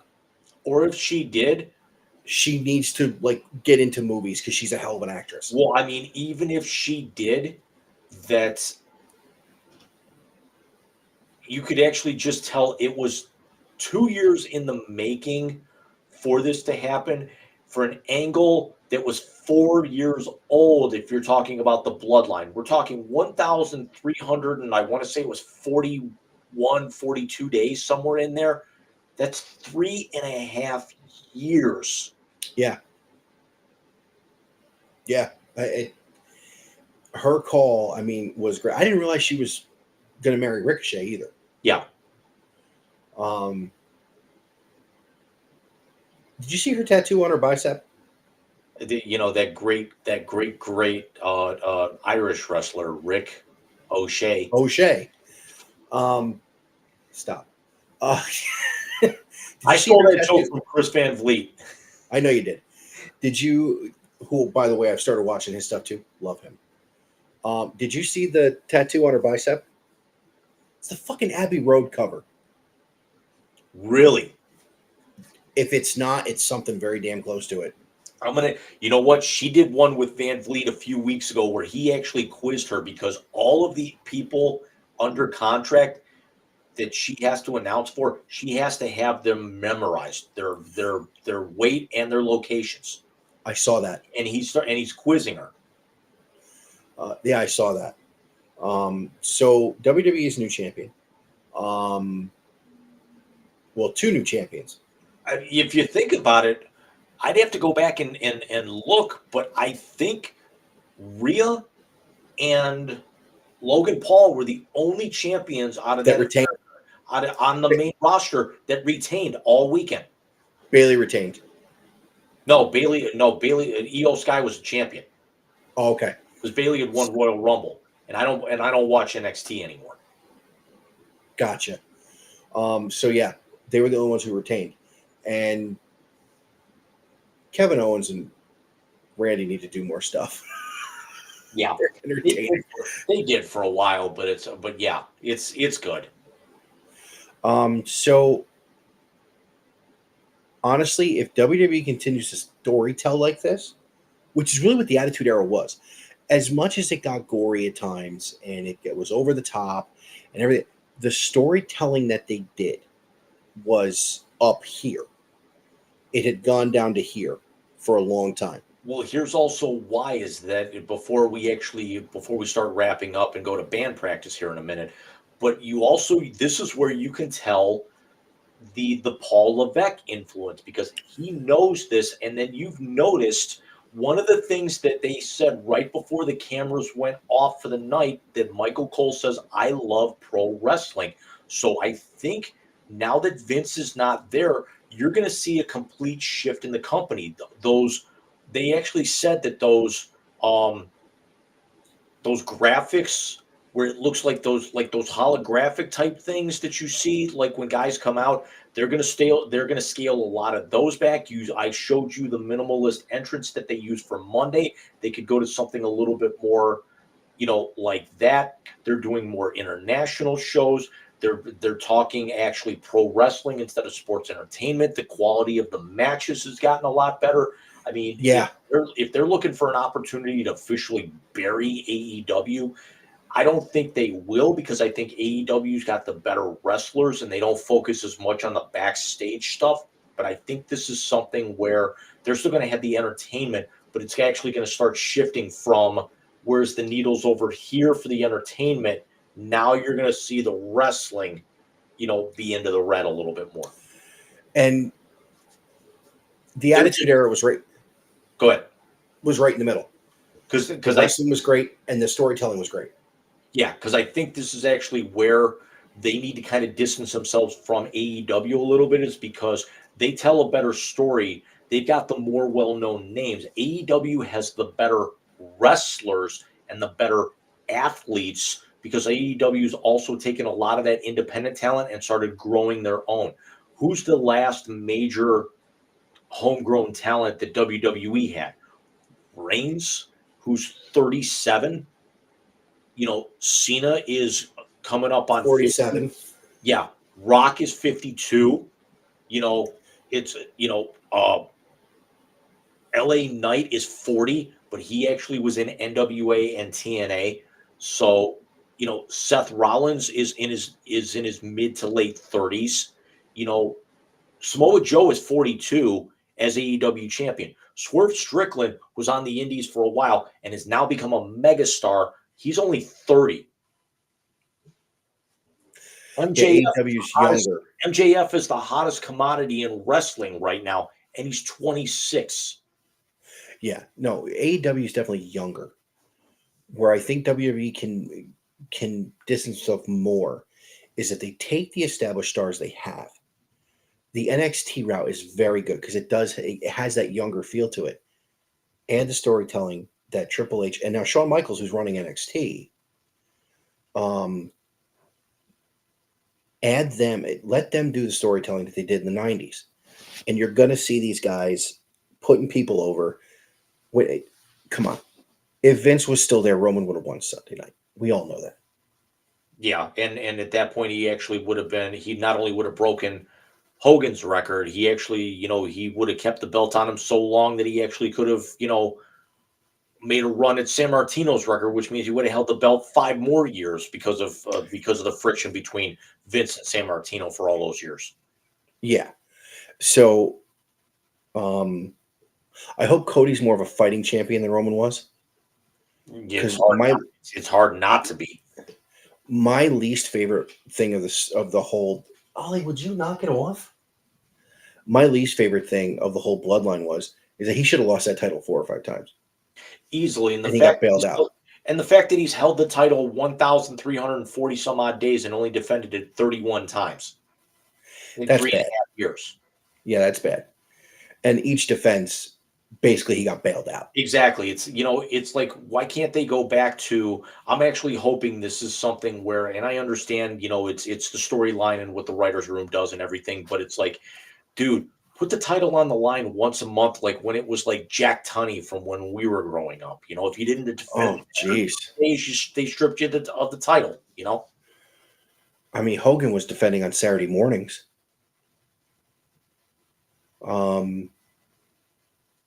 It seemed like every other Raw had a championship match. Yeah, I mean, at least with AEW, they may not defend the title every month, but I mean, you'll have the world champion in the ring with what they call eliminators. So it's like, so you could have like Joe facing off against, like, I'm not going to say Moxley, but for lack of a better, like Claudio Castagnoli. And it's like, if Castagnoli wins, he gets a title shot down the road. It might not be his next match, but if he doesn't win, he's kind of out of the running for the title for a Gotcha. So they do eliminators as opposed to actual title matches, which is smart. Yeah. Just real quick about the Monday Night Raw after WrestleMania. Honestly, Cody coming out was great. The Awesome Truth and John Cena was the best moment of the entire night. It was the best moment of the night. And the 15 knuckle shuffle? Yeah. And then the triple AA, and they all cover the same. I mean, that was great. And big up to Mike Mizanin. It's still so weird seeing him as a face after all these years. I love it. But that's the storytelling they're doing. Think about all the heels that became faces in the 90s. Mick Foley became a face of that company. Yeah. Undertaker, who was heel until the American Badass. Not true. I thought it was. Undertaker's first face change, Jake Roberts. 2 Undertakers. Jake the Snake. That's right. Remember when Roberts was going to clean Elizabeth's clock coming through the curtain on Saturday night's main event? That's right. He grabbed the chair. Okay. Well, no, I'm talking about the overall character, not a moment. Yeah. Yeah, I mean, and you're absolutely right. But the overall character was evil. And then he does the turn, much like Sting went from Surfer Sting to the Crow. Yeah. He does the turn of the American Badass. He brings in the last ride. Comes out on the motorcycle. I mean, that was fucking beautiful. Yeah.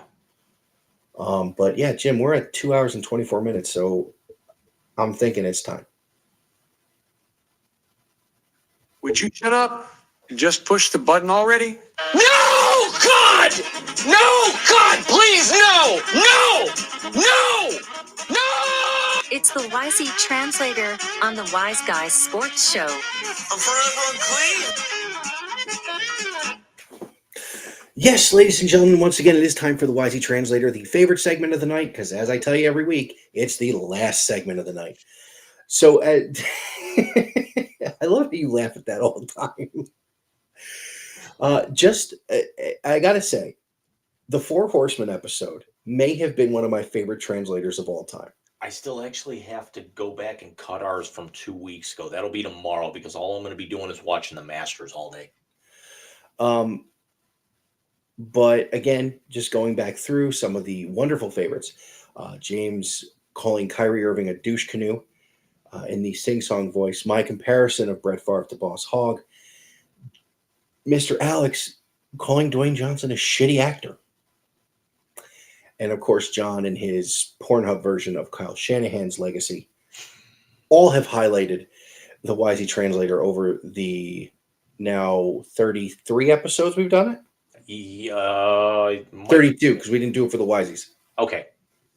And we are coming up on the 1 year anniversary of the creation of the YZ Translator, which is in 12 days.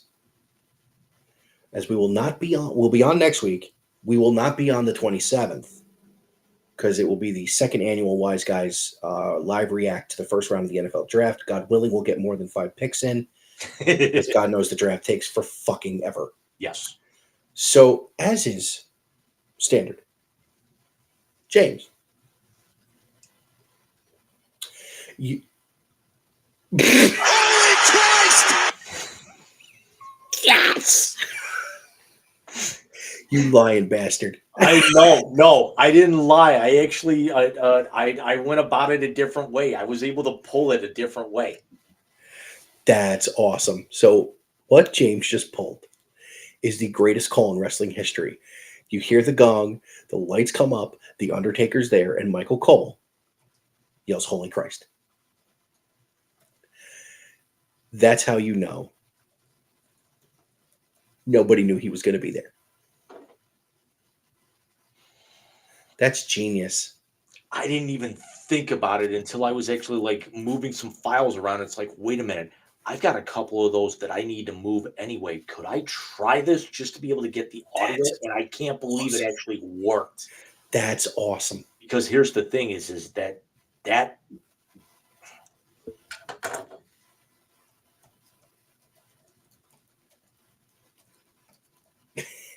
I mean, the second part of that's really true too. We are a couple of goofs.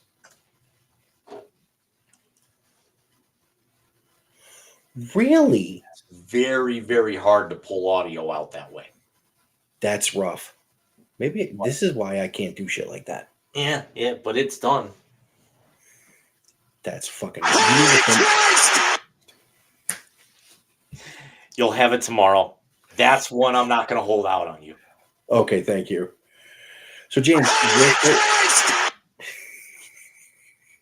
this is the part of the show where Jim and Mike fuck with the soundboard to piss each other off. Not to piss each other off. It's just, it's so fucking good. So, I mean, I wish there was just something I could say about it, but nothing else will live up to. Holy Christ! There's a clip I got to send you real quick before we get started.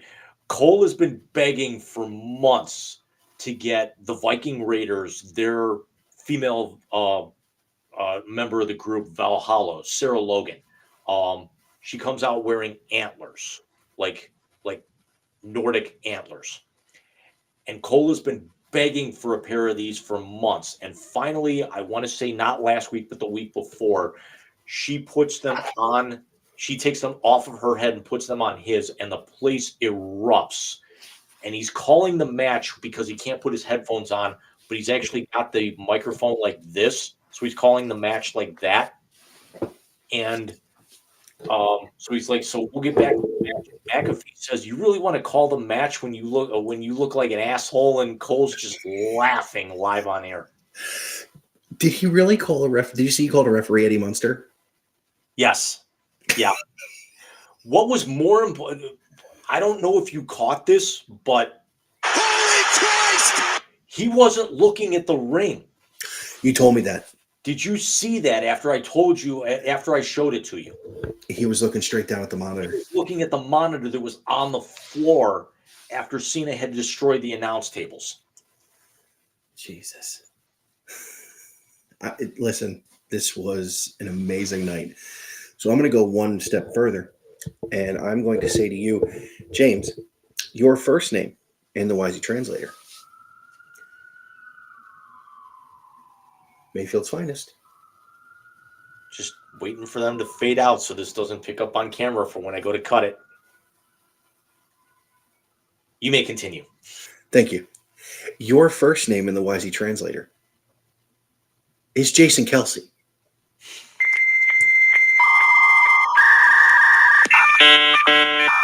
Look at these goofs.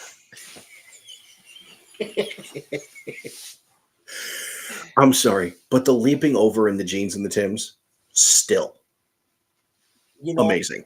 I would have actually thought it was just goofy, but then again, this is the same guy who ripped off his shirt in the middle of a blizzard up in Buffalo, and it's so 54 degrees or 43 at that particular point with the wind chill, thanks to Michael Cole, the weatherman.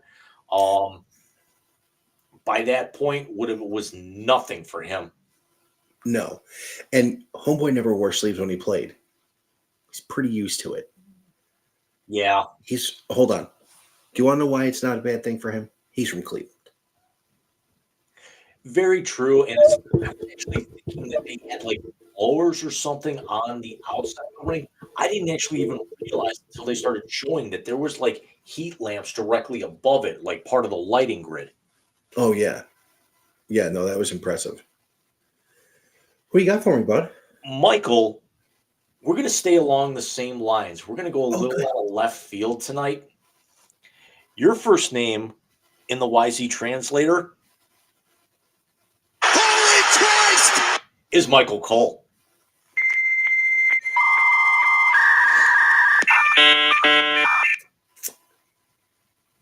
JR who?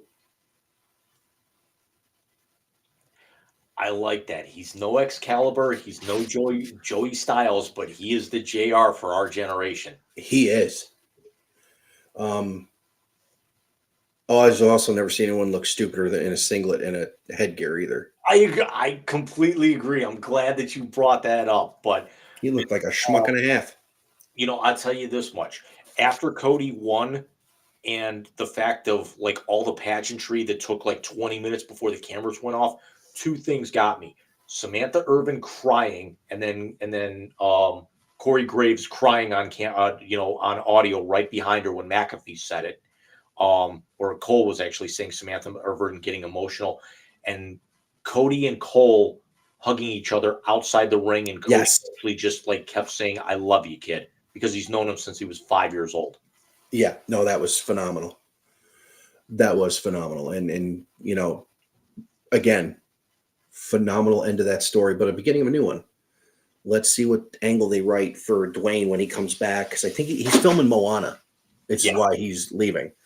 By the way, thank you, Disney, for keeping him in the live-action Moana. Maui is a character that I happen to like.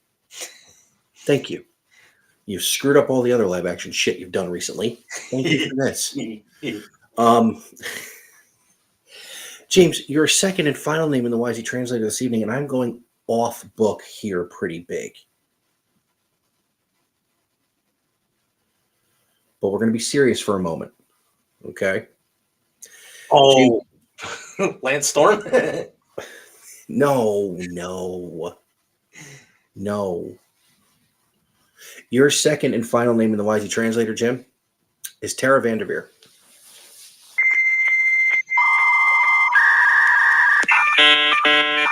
I I'm always going to be partial to Coach K, but you don't argue with numbers. She's got him by a couple. There's nobody better.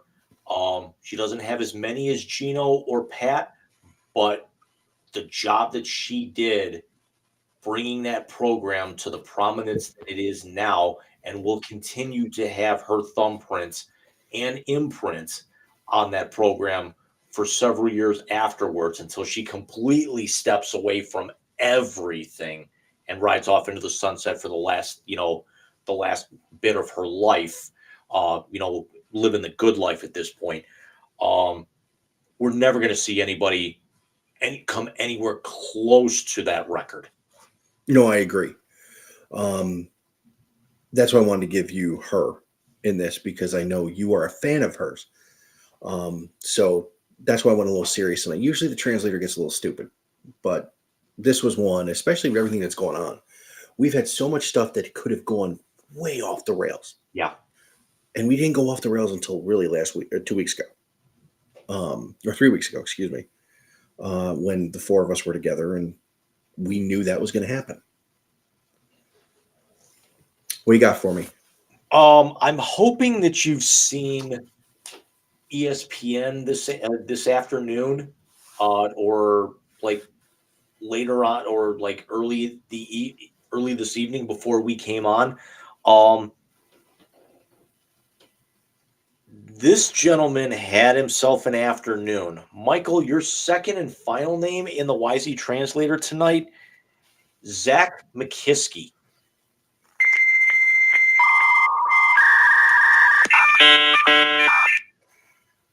I did not. And I will give you a backup name. Zach McKiskey had a 3-base error where a ball went through his legs, cost Detroit 3 runs against Minnesota, and then because of the fact that that it's going to be a bullpen game tomorrow, and he wanted to save his pitchers, after giving up a 3-base error, giving up a 3-run error, a 3-base error that resulted in 3 runs, was put into pitch and then gave up a 3-run homer the very next half inning. So he was do you one better for 6 runs in less than a half an hour. Do you one better? The Mets released Luis Guillorme, and he was complaining about it. And then the Braves put him in the pitch 2 days ago against the Mets, and he gave up a grand slam. Of course, he's a position player, but he gave a grand slam to Tyrone Taylor. Michael, your second and a little bit more apropos to where you don't have to go searching for it this time. Name in the YZ translator, Darius Garland.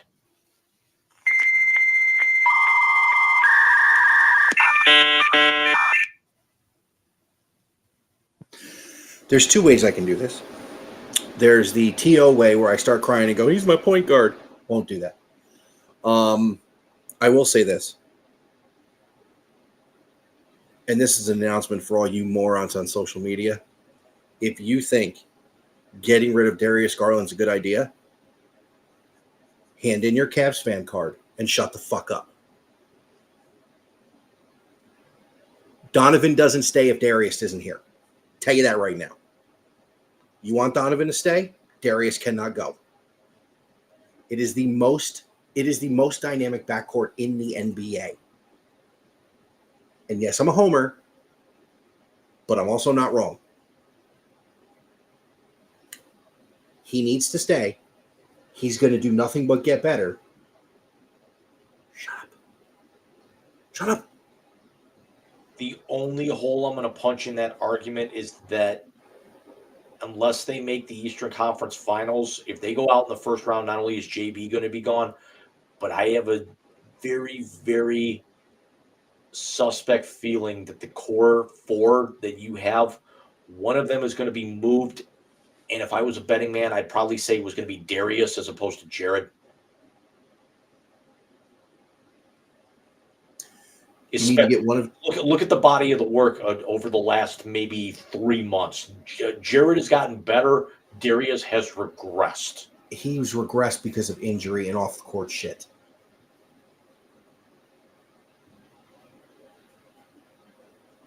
He's just getting his strength back for not being able to eat for 2 months, dude. Come on. And if they do trade him, which again, Colby Altman rebuilt this entire thing from scratch, basically, with scraps and bullshit. You better get in the fucking lottery. Yeah, but then again, if you think about it, it's not a top 10 or lottery anymore. If you're not picking in the top 8, what does it matter? What do draft picks mean anymore? I think Darius can get them in the lottery. As I kick the stand that this is on, sorry. I don't think you have a choice but to get into the lottery, because then your biggest issue is Dan Gilbert's got a lot of money, but it's a salary cap league. This is not Steve Cohen saying, you know what, fuck the luxury tax. I don't care. I'm going to pay Pete Alonso $295. I'm going to pay Juan Soto $600. Done. And I'm using those two as an example. The only one I really care about is Pete. He can't do that to Donovan Mitchell. He can't blow him away money-wise in a salary cap league.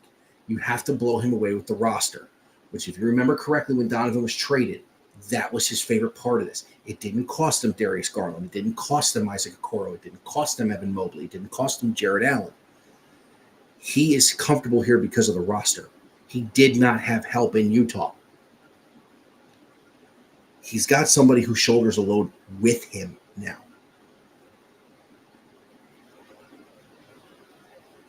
No disrespect to Karras. I'm not afraid of Karras LeVert. With Donovan Mitchell on the same floor. Not afraid of him. I'm afraid of Darius Garland because he's a point guard first. When I say point guard first, I mean point guard you and I grew up with. Facilitator, distributor, pass first. And when he has to score, hit a step back three and fucking, what's his name's face last night? Halliburton. Yeah. Just drained it. I think it was Maxey. Because I think No. Darius took him off the dribble. Halliburton actually stayed with him. Darius stepped back to about 1.5 feet outside the three-point line and just drove one in. I saw the shot, but I couldn't remember if it was Maxey or Halliburton who was on him, because I think Pretty sure it was Halliburton. I want to say that somebody switched, because I don't think Halliburton was that tall. No, you're right. You're right. There was a switch on that play. You're right. So it was Maxey, who's still a good defender. But he's diamond dudes left, right, and center. He can run. He can bring it to the rack. He can, no.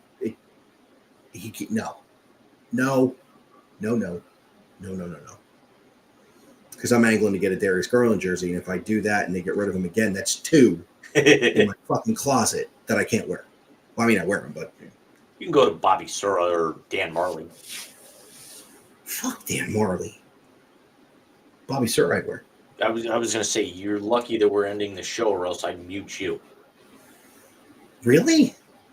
Holy Christ! I'm wondering if that is slowly but surely replacing my.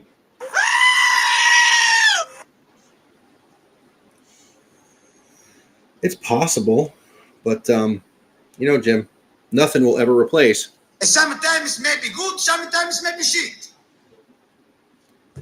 Speaking So of we- which, So we will see you guys next week. Same bat time, same bat channel. It's a 2024 NFL Draft preview. So just to break it down, a little preview how we're going to do it. Jim and I are going to take mock drafts that are being done by people in the media, and we are going to poke holes in every single thing we can, but also kind of give what we think they're doing right. We all know what the first pick is going to be, but the real stuff starts with pick 2 and on down, especially with now people saying that J.J. McCarthy is going to go number 5. I'm going to vomit. we'll also look at we'll have the official matchup set for the actual NBA playoffs, the first round, because the play-in tournament will be done by then. The NHL playoffs are going to be set, and actually we might be into game 1, maybe even game 2 in a couple of those series by then. We could potentially have the official notification of the Coyotes moving to Salt Lake City that we could talk about a little bit more if it becomes official, with more information possibly coming out, and we might open up that can of worms. You know, we'll have the draft. Could any more moves be made in the days leading up to that for teams jostling for position? So, and then we're definitely going to talk a little baseball next week. Absolutely. And then to steal the phrasing of 60 Minutes, all this in the Wisey Translator. So we will see you guys in a week. Thanks for sticking with us on a long episode. But again, we had a lot to get to, especially with WrestleMania 40 being the biggest one ever. And both of us have been alive for all of them. That's depressing. Yeah, but just wait until SummerSlam is here in August. I'm wondering if Alex is going to drive into town for that. Oh, that's right. When you say it's here, it's actually there. Yeah, Cleveland Brown Stadium.